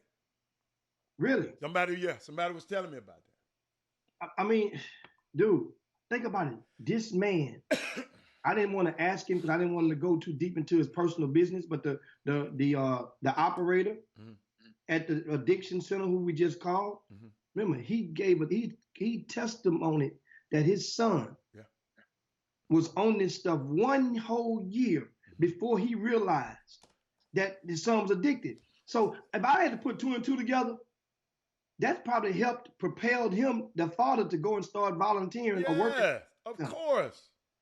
That probably helped. That's probably what prompted him to do. Because once again, do something about it. Jimmy, how you gonna solve it? Jimmy, did you see what Michael Jordan said about you, man? No, what he said? He said you did that too good. The way you put your hand on your mouth, hey, I'm watching. Come on, Mike. I'm watching Jim, how they I'm glad you brought it up, Jimmy. Before we get off the air, now we don't want to. Let's segue. So we got to talk about the events that happened this weekend. This day. We ain't talked about nothing what nobody did this weekend. We promised to do that. Yeah. This past weekend, of course, I'm gonna give a shout out to Rosenberg. The Richmond Foster. They won the Brookshire Royal Tournament this past weekend. Dickinson High School made it to the championship game but fell short in overtime to Lancaster. That's the Dallas from DISD. That was their second time facing this team in a 3-week span. Lost to them during Rick Nelson's Thanksgiving Jamboree. And also in the Fort Bend ISD tournament, Hightower ran the table and knocked off George Bush High School in the championship of that particular tournament. And they beat North Shore in the semifinals, I think 71 to 49 or something like that. It was ugly against North Shore, and before knocking off Bush. Now, Bryce Griggs was earned the MVP of this tournament, and you notice now Bryce has been on quite a roll this season, and it was highlighted during the Thanksgiving weekend and on that Saturday, November the 30th, when he went and scored 41 points opposite a young man, Keontae George, who's currently ranked among the top 15 in the country, according to ESPN. This was a highly anticipated showdown. Now, since then, Bryce has came home and they have assumed their winning ways, they meaning Hightower. All you do is you pay attention. I said yesterday on the show, you notice what people do when players are doing well, right? Because those same guys that'll send you text messages when the players are not doing well. They'll remind you. You don't have to find them. So that's why sometimes the old saying is, pay attention to your haters. When they don't come out the woodworks when you're not doing well. Yeah, that's easy to tell then. But it's a different degree of haters. I saw something the other day, Jimmy. Because of the energy that they have to remind you personally when the kid ain't did well or did not meet expectation, that same guy won't text you at all when the kid reaches a milestone or has to call you every time the kid hit 10, 20 points. But if the kid does something spectacular, then it's nothing there. It's crickets. That's why I say just pay attention to people in their actions. For example, if I don't hardly mention any kid's names on Twitter, right? So that wouldn't apply if a kid does well regarding to myself, because I didn't put myself in the trap of expectations to go and talk about kids every doggone day on social media. You see? Because once you start, you have to keep that energy. And you don't keep that energy, other people are watching. That's one of the main things why I don't do it. Now, don't get it twisted. I do it. I'm saying I don't do it on a regular. I retweet some stuff, and if a kid does something phenomenal, I will say his name on a phenomenal basis. Because you know why? I consider myself certain different people's Twitter handles. Some people look at their own or embrace them certain different ways. I feel like mine is top shelf. So if I'm gonna send your name out to 13,000 people, followers, then it better be hard. It better be earned. So now, once again, in this city, Bryce Griggs is putting it on, and he's doing it. The thing is, in Hightower, they can create in that Fort Bend ISD in that community that feeds into Hightower. Mind you, Bryce didn't grow up in the feeder pattern into Hightower. His family just moved over there. So that means a lot of the people that grew up with people when they were young, and the people knew you and they're fans of yours, that didn't cultivate over a period of time. So now what happens with him is that the marketing within the school, within Hightower High School, right, that has 1,500, right around 1,500 students, something like that. If they can embrace the Bryce Griggs movement, that's where it starts. Mm-hmm. Then it would be contagious. You know what happens then? Every time he plays, people use the term Hightower would start rolling deep. That's the terminology. They'll start rolling deep wherever they go. And people notice when you roll deep, because that means the fan base is there and they're following and supporting something that has a chance to be special. That's the difference. Understand? You think about a lot of guys, De'Aaron Fox didn't grow up a Cypress baby, and I'm not sure, did he?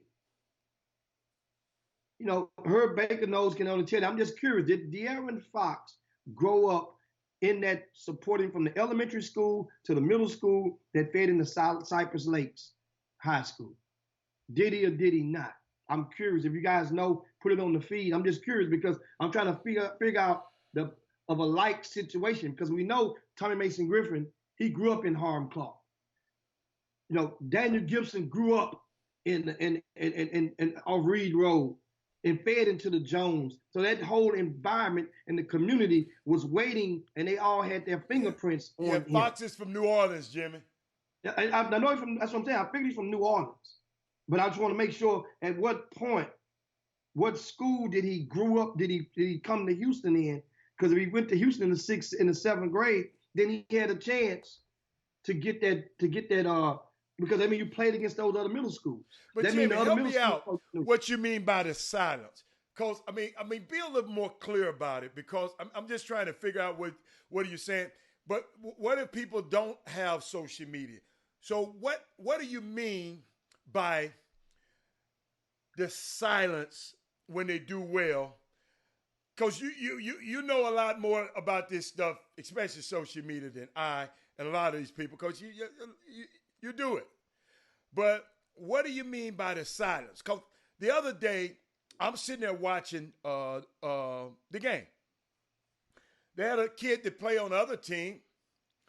That kid made a good pass. I heard some people say, good pass. Good pass. But we had kids, but when the player in question, Bryce Griggs, had 14 good passes, that same person did not open their mouth. And I said, wow. Their silence, Coach, that what made me think about you say their silence means a whole lot. So you explain to me, you help me. What do you mean by when they're silent? Well, when they're silent. The people, your critics, are silent. They're quick to talk when you mess up. Yeah. But when they're silent, that's like, okay, show me again. Okay, do that again. You know, you didn't show me nothing. I'm hoping that you gonna ignore that that I'm not gonna pay attention on purpose. Now, meanwhile, that only applies to the people that have the energy to say something in the time of defeat or in the time of in the negative light. I mean, after when a kid does bad, it's easy when a kid does bad. Like Quinn Grimes doing bad now. It's easy.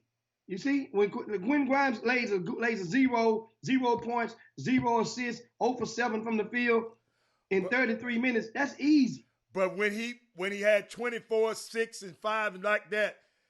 Well, against South Carolina. Yeah, didn't know about. I see what you're saying. Okay. Then you'll hold back and refrain and say, well, you know what? I'm gonna defer until he plays Oklahoma State.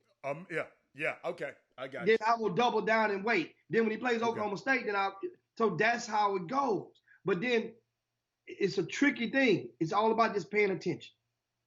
But I don't have time to pay attention. No, you got plenty of time for a young player. Young players, you pay attention. You see. Here's the thing. The thing is, at the end of the day, paying attention for this reason. Because most of the people who have the complaints, that's like people that's complaining and use Quentin Grimes for the example. Mm-hmm. The vast majority of the people that's sitting on this side of the fence who's noticing what Quentin Grimes, his lack of productivity against Power 5 conferences 2 out of 3 times this year, Oregon 8 points, he's at and 0 points against Oklahoma State, albeit 24 points against South Carolina. You can offset, but that doesn't equal up. But the people understand that you pay attention because some of those same people will insert themselves into your celebration party or want to be in the green room into the after party with you. And that's why you want to pay attention. You don't need that around you. Yeah, I mean, it's just weird, Coach. Jimmy, it's just weird to me when I see this from people who don't even have people just watching basketball don't have a son on either team, but they just got certain kids that they just don't like. I guess, and that's like you said. You remember yesterday you said that's them players' money. They can do what they want. That's these people feelings. They can like whoever they want to. Yeah, but the only thing, that's what I'm saying. They don't have the most people I mentioned about the Quentin Grimes situation don't have the power to restrict him from advancing to the next level or not. That's right. But you pay attention that way if there's a situation where the success is there, and you just don't, not to just cut them off from being around you if you go on to the next level. That guy, think about it like this: as much grief that some people have gave certain players from the greater Houston area, those you should not even want. You shouldn't even dare ask. Now, I've heard situations. I've heard it before. that some of those guys have called and asked for tickets when those guys have made it to the NBA for their games or the college game. Want tickets. Wait a minute. So you're gonna hate that hard, but you want to slide on in and be part of the mix. That's why I tell people all the time, it costs a lot of energy to be a full-time hater. It costs a lot. Look at your hair every morning. Watch gray start coming out everywhere. It costs, it consumes a lot. You have to have one hell of a spirit to hate on all day long, on everything. And there are some people out there in Houston, Texas, that it feels and it seems like everything that comes out their mouth is mimicking the glass being half full. Being half empty. Half empty, not half full. Never being half full. And so that's the thing that I want you guys to pay attention on. And so I want to remind you guys also, before we get, it's almost that time, Adam. Before we get off, trying to think about we gave away those tickets. Yeah, you gave away. No, you want to talk about, let's talk about the Glow Ball. And guess what, guys? We talked to Cyril White. Mm-hmm. Remember, Cyril White was happy that the president of the United States decided not to embark that threat about the tariff from China, from the goods coming from China. So as a result, the Glow Ball is from Cyril White and Stephon Marbury. They created that ball, and many of you guys, I don't know if you were watching us at 101.5 FM when we had Cyril White live in studio and we had the Glow Ball. Yes, sir. Jimmy, get your racket ball out of the way. I don't want your ball over here. Oh, got it in the chop shop. Yes, sir. Chop shop. Y'all see that jumper? Baby. Oh. Yeah, Jim, you're good. And that's the Glow Ball. Let me. So what Jimmy. it has is Okay. it's $50. Mm-hmm. The Glow Ball. Mm-hmm. And you guys know the way that you saw in the video a while ago. You sure it's 50? Because you get numbers mixed up. You sure it's 50? Yeah. You sure? Okay. That's it. $50. That's okay. it for the Glow Ball. Okay. And this is and this ball, if you tape it, take a picture of it or video it with the light on. You got to have the light on. Well, on your video. Phone. The flash have to come up, then it'll glow. Yeah, not the light on in the room. You could be in the dark. Yeah. If you're playing at nighttime and you taking a video of it or with the light on or a picture with the flash on, that ball will illuminate. Yes. But like if you're in the gym and somebody videoing you and you dribbling it, long as they got the light on, the flash, it will glow. Now, it's like a regular ball. It's like a regular ball. I got one, but it's over on the other side of the house. But I'll have it for you tomorrow. I'll show it to you tomorrow. But it's a unique, and guess what? It's like a real basketball, Jimmy. You can play it in a game. You can play with it and shoot with it. You can grip it. You can. I mean, it's a great Christmas gift. If someone wants to give someone a Christmas gift. But Jimmy, tell them how they can get them though. Well, you can get it, guys. We got on the Chop Shop. Simply send us an email. Yes. chopshophtx@gmail.com. chopshophtx@gmail.com. And how you can put the email address on the screen before we go out of there. That way they can have it. Mm-hmm. Send us an email if you're interested in the Glow Ball, and it's simple. We simply take Cash App and you get your ball shipped right to you. And once again, I have the Glow Ball. Got one for little Nico and JoJo. And sure enough, they make their little videos in the ball. It's a real ball. It's not one of those rubber balls, fake ball. It's a real ball. Yeah. Yeah. And nice. I'm, and I'm down with it. Once again, we'll have more and we should get more of pictures and stuff of the glow ball for you guys on tomorrow and the next and on Thursday. But don't forget, guys, black-owned business. Cyril White, Yes. Stephon Marbury. Yes. They are the founders of the glow ball. That's right. And you know, that's one of the reasons that I'm down with it. So guess what? You get yourself a glow ball, for glow ball for a young person today who don't have a basketball. Yeah. Perfect time to get them a glow ball. And that's the email address, of course, you put up there. It's chopshophtx@gmail.com. And anyway, guys, I want to give a shout out to all you guys who shared the show today and who engaged in the conversation. Once again, it was a serious conversation about this vaping stuff. It's real out there. And I hope that you can go and be able to have enough intel to go and wake up one of your relatives or one that who may be experiencing a problem with vaping. And you know, just we got to help each other out in any way we can, guys. That's all. Jimmy, we got to go a little bit longer because we started late. So we owe them 15 minutes. We started late today. We started 15 minutes late. I'm looking at I got the counter, so I'm gonna put 15 minutes up on the clock. Speaking of which, and you have to count up on this weekend, guys. Don't forget the Christmas crossover is going to take place on Friday and Saturday at University of St. Thomas. Friday and Saturday. Fridays there will be 6 games. I'm sorry, but Friday's headline would be North Shore versus Martin Ranch and Dickinson versus Woodlands Christian. Those 2 games are very, very, very, those are very good measuring sticks for all 4 of those programs. Put it like this, the Woodlands Christian, and what I'm gonna do, Adam, I'm gonna go and pull up, and as you have it on the screen right now, what each one of these teams are ranked in the state right now. And that way you can see just how prominent some of these teams supposed to be. Let's say North Shore and Martin Ranch.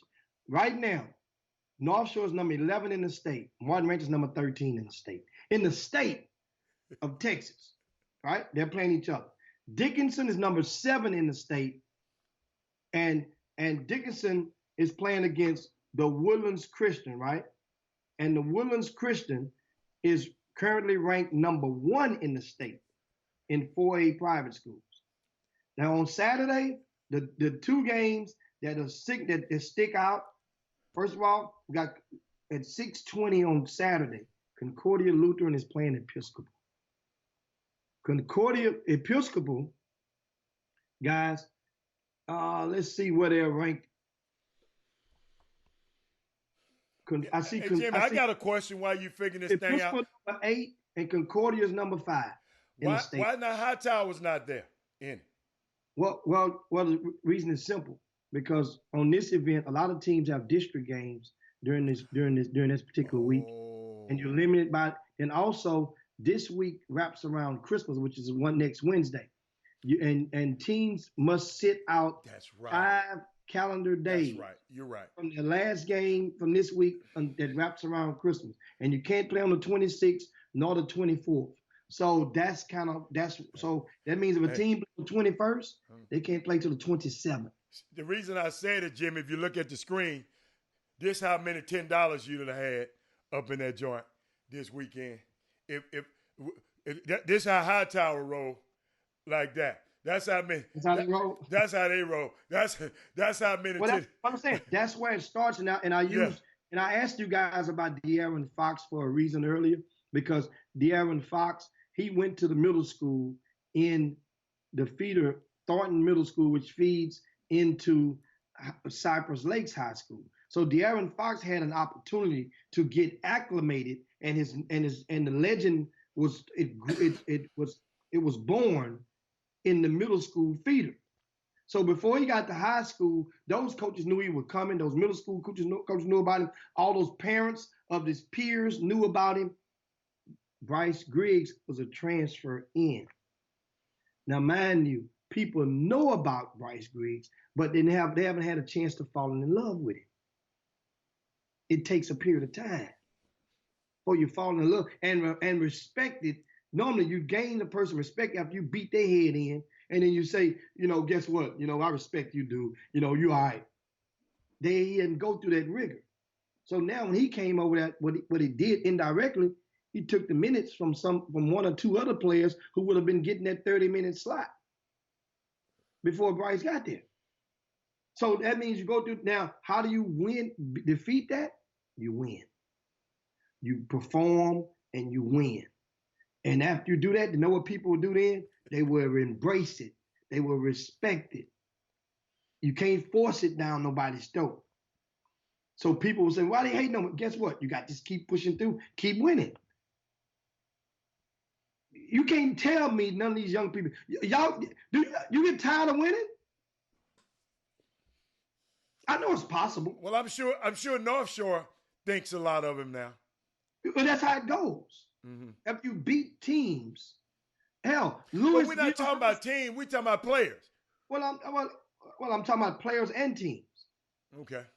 The parents in the stands are alike, Adam, because they're watching as well. The coaches, the opposing coaches who derived a scheme to probably help limit you, they thought would, and it did not work. That you get the respect after you keep pushing through. Hey, man. Hey, Jimmy, why haven't you made an announcement about the Yates players being eligible? Because Rod Wells, every time I say something about Hightower, Rod Wells got to give me a Yates would have brought a better crowd, a nice crowd. Man, Yates got a history. Jimmy, just sit there and explain to y'all. Yates got years and years and years and years of history. Hightower was a patch of ground when Yates was balling. Am I right, Jimmy? I wasn't even living here then. But Hightower was a patch of ground. I remember when I first came out there to move out, Jimmy, it wasn't no Beltway. It wasn't no Kroger over there. It wasn't no Hightower. And so Yates got history. Wheatley got history. Those guys, and they got alumni from over generations. Hightower ain't had a chance to have a generation almost of alumni. So that's one time I got to agree with Jimmy. It's not necessarily the player, it's the school too. Because if he was playing for Yates, oh my God, y'all be all over him. And Marcus Sloan said the games at SMU, Stephen Woods would have played in it. Yeah, no, because we asked the question why Stephen Woods didn't play. Yeah. But they going out of town. They going out of town. Well, I mean, but still could have played on that first day, and that's the thing. So you could have still played on that first. Well, he said y'all didn't invite him. He wasn't good enough. That's what he said. Well, that's what he said. The invite is there for next year for 2020. How about that? In 2020. We have, we going somewhere. We going to the city of Palms. Then it don't matter. You still can play on that Friday. We going to the city of the Palms. We out of town that week. We going. You still can play on that Friday, Hal. You still can play on that Friday because the Christmas is going to be one day apart. It's on Wednesday now. It'll be on Thursday next year. Hey, you the only person I know that know when Christmas is going to be next year. I don't have a clue when Christmas is going to be. Well, it just moves one day each year, and so. But anyway, guys, Jimmy, would you address that for me? Because Michael Jordan said Hightower has had his share of peaks and valleys. You talking about the school over the years? What is he talking about? No, that only he can explain. Yeah, what are you talking about, Michael Jordan? Yeah, that DJ Augustine. That was 2006. That's right. Y'all didn't embrace him either. What was the same thing? No. Remember now, similar thing. DJ Augustine was American. Similar thing. When DJ Augustine came into Houston, Nick Wise, the city, when I say the city, I mean a lot of people in the city had fell in love with Nick Wise because they had went and Hightower had went to state twice already. DJ come for his senior year. Remember now, he came for his senior year. after the So hurricane. DJ went here for 1 year. 1 year at Hightower. okay. Only 1 year. So he made Jimmy. I went to see him play. I went to see him play 2 or 3 times. I had to see him. So understand similar, not the same because DJ was out of state, but Bryce came from Brazosport. Remember? Huh? Bryce really is originally from the Brazosport area, Lake Jackson area. I'm talking about his middle school, but his middle school is Brazosport area where his dad, where they were raised. So everybody knew him as an adolescent in Brazosport. But he went to middle school in Alvin ISD. Right. Right. I got a question. Do the basketball people just don't like that area? I mean, the old heads. I mean, see, Jimmy, first of all, I want to shout out to Rod Wells. I know exactly who that is. Now, he the one got the nice Yates hat that he's promised me I'm going to get, and I'm going to wear it when he got the nicest Yates hat that I've seen. So I know they happy. So, Jimmy, but I'm just saying, Jimmy, do the basketball purists in Houston, the Yates people, or the North Side? Because the North Side in Central Houston has more tradition. So do they just in your talking to these people, do they not respect the area, those surrounding areas? When you're saying they, you mean who? I'm talking about the basketball purists. I'm talking about the alumni from these guys. I mean, they like basketball, but man, I ain't thinking about that basketball out there. If it ain't in the city. Hightower High School went to state in 2002 and 2003. They went to state 2 years in a row. Right. Greg Wise was the coach. Lanny Smith was the point guard back then. Michael Ume, who played in the Olympics for the African national team twice. So where's their alumni? Evidently, they don't have an alumni base. I'm just trying to say the alumni base is not like the Yates or the Wheaton. Well, it wasn't a community. No, it's not. No, it's not. Hightower was relatively new at the turn of the millennium. Remember, so Hightower, what you see with Shadow Creek, that's what Hightower was in a sense when they opened it up to ease the crowding of Willow Ridge High School and one of the other high schools in Fort Bend as well. So when Hightower opened, they were hot with talent. Willow Ridge was, I think about it like this. Willow Ridge High School went to state in 2000, 2001, right? Hightower went to state in 2002, 2003. Okay. That's 4 years from Fort Bend ISD. Went to state in the highest classification. 4 years, right? So in 2004, then Juwan McClellan in Milby won in the highest classification. In 2005, I can't remember who got out of here. I know who it was. Hell, 2005, it was Kingwood with Nick Wise. 2006, it was Kingwood. So then 2007, it was Kingwood. 3 years in a row.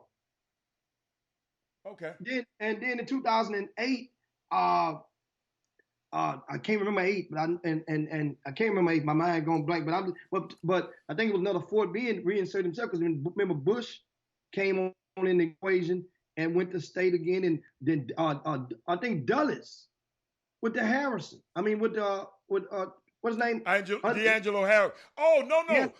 Yeah, and the brother and the little twins. Yes. That was, so they went to state. Remember, Fort Bend went back into the mix and went to state again a couple more times. Hey, Jimmy, guess where I went last night?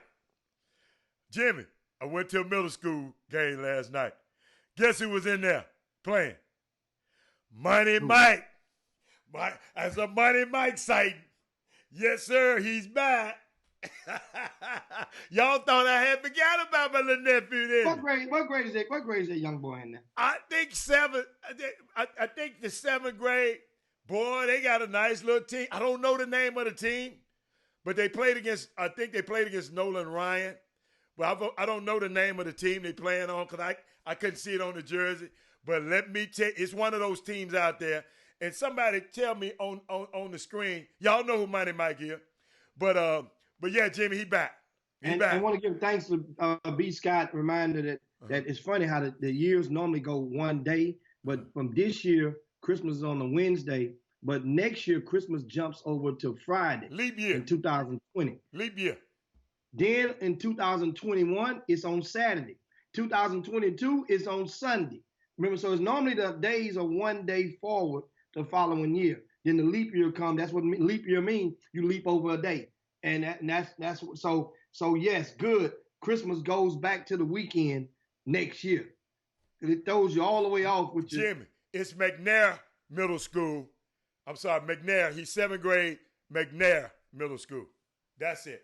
See, I don't know the high schools out there. Shout out to Michael Jordan. That is true. Hightower was deemed a magnet school by Fort Bend ISD, which helped pull students from Willow Ridge Zone students. But when they opened it, yes, Hightower has a TV station inside of it, kind of like a communications department inside of there, kind of like mimic what Yates has and a couple other schools around Houston. Yates has a communication magnet program. Hightower does too. And I remember seeing it back in the days when the school first opened up. But I'm not sure, Michael Jordan, if it helped pull athletes from Willow Ridge or not. But I know that and I don't know if Hightower and Fort Bend ISD at the time, I think they had open enrollment or not, where you can whatever school you go to. I'm not sure back then. My mind's, you have to refresh me on that. But anyway, it's just a blast to the past on letting guys know how dominant Fort Bend ISD was. That was my point. During a span of about a decade, no school district went to state more than Fort Bend ISD. They were running things for about a 12-year span. And excuse me, Jimmy, it's a digital academy. That's what it is now. Yes. I'm saying, but back then it was not that. Okay. It was not that back then. Well, guess what? I wasn't back then. I'm talking about No, right I'm just now. saying, Bryce wasn't playing then. You didn't have smartphones back in 2000. You see? I mean, they had them. They weren't released to the general public. So that's what I'm saying. They've renamed it, which is according rightfully so. The digital, because that's the digital platform. Digital, all this other stuff. I like that. See, So, I didn't know that. I learned something today. But then as you look now, like I said, in Fort Bend ISD, there's still talent out there. But right next door, a lot of people don't realize Shadow Creek is, how many miles is Shadow Creek from Hightower? Not far. Probably about 5 miles. Yeah, about 4 or 5 miles. Might be a little bit more.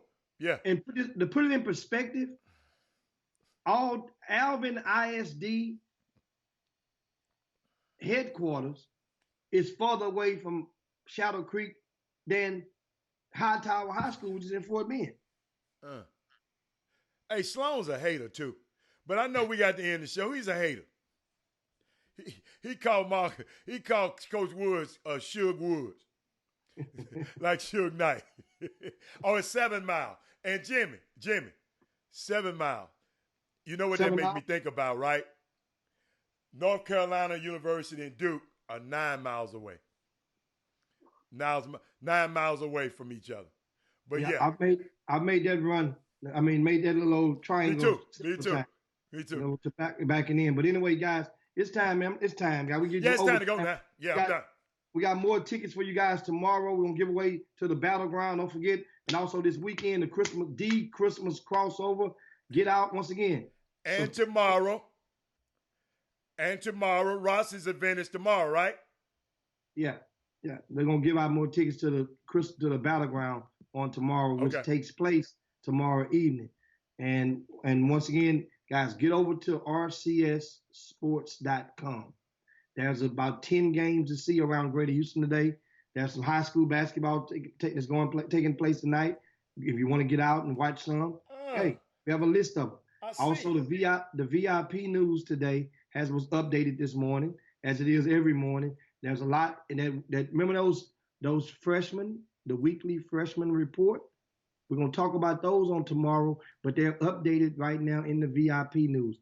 Go and see whose numbers went up and down from last week amongst the freshmen who are playing on Division I rosters nationwide. That VIP news, guys, it really is something it's something to help you navigate through the high school, the amateur basketball rigors. Go and subscribe today. It's only $2.50 a month. It's no trickery to it. $2.50, not a week, not a day, only per month. That comes out to about 13 cents a day. That's it. A dime and 3 pennies a day for the VIP news. Oh, I'm and checking it out now. Thank you, Jimmy. I'm checking it out now. A lot of intel in there. And you mentioned earlier about the Yates High School. If you didn't know, those two of the big guys, well, the two big guys who were sitting out, that's Alan Udimado and Chooks Isatua. They both stand 6'9" and 6'11", respectively. One is a 12th grader, Alan is in the 12th grade, and Chooks is 11th grade. They have been ruled eligible to play with Yates High School the rest of the season. Gerald Dokes, I have an update on him, is that he started practicing with the team. It's a matter of here, just a matter of a single, it could be any day. Seriously. Dokes could very well be ruled to play this week. Is he hurt? Or he was battling some injuries as well. He on the suspension. I mean, he on the. He's yet to be granted eligible. Oh, so okay. He hasn't been ruled ineligible. Okay. And based on the hearing from early on Monday, yesterday morning, the principal at Yates, or it's according from the flyers on the wall, basically she had the power to approve it. It didn't need to go to a deck hearing. Wow. But this was her first rodeo, and she said that not fully understanding because there was so many people that would, now people coming from both sides. Right. People was saying, well, man, Yates, they're already good, but that's her school. And so she's saying that she did not want to make the mistake, if it was a mistake that she would have missed, by ruling those kids eligible, and it come back to haunt her and she lose her job.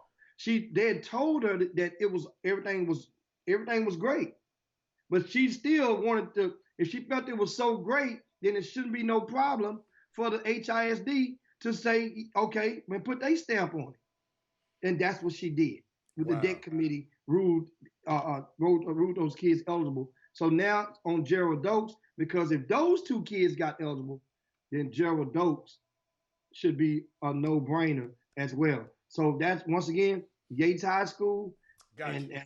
And now maybe, they get rolling. Only thing is we hate and wish it would have happened before they played all of these private school prep schools. They've lost 4 games this season, and all 4 of those losses were to teams that don't reside in Houston, Texas. So that's Ashley something to think Jones about. didn't like that. Ashley said, we still going. She said, could we have a redo? She said on Twitter yesterday, she said, can we have a redo of those teams? Hey, I know one of them teams. I don't care what you add. It's going to take more than them 3. I'm going to tell you that. Hey, Herb said, let's slide down Dino's back. Let's yabba dabba do this thing. Do, man. Hey, good thought, Herb, man. Appreciate it, guys. Shout out to Daryl Anderson, man, who's over in Mexico right now selling the 7 Seas on vacation, watching the Chop Shop. Shout out to everybody that's on the boat with him. Toast one to Daryl Anderson. You guys make sure you follow the Chop Shop and like our page on all social media platforms. That's Chop Shop HCA. And Jimmy, in immediately following the show, we upload the show to YouTube. So if you want to see it with better quality, instead of watching it on Facebook, you can watch it in re-air and watch the show on YouTube also. Okay? Indeed, guys. See you, and make sure, spread the word about the Chop Shop. See you in 22 hours. Chop Shop.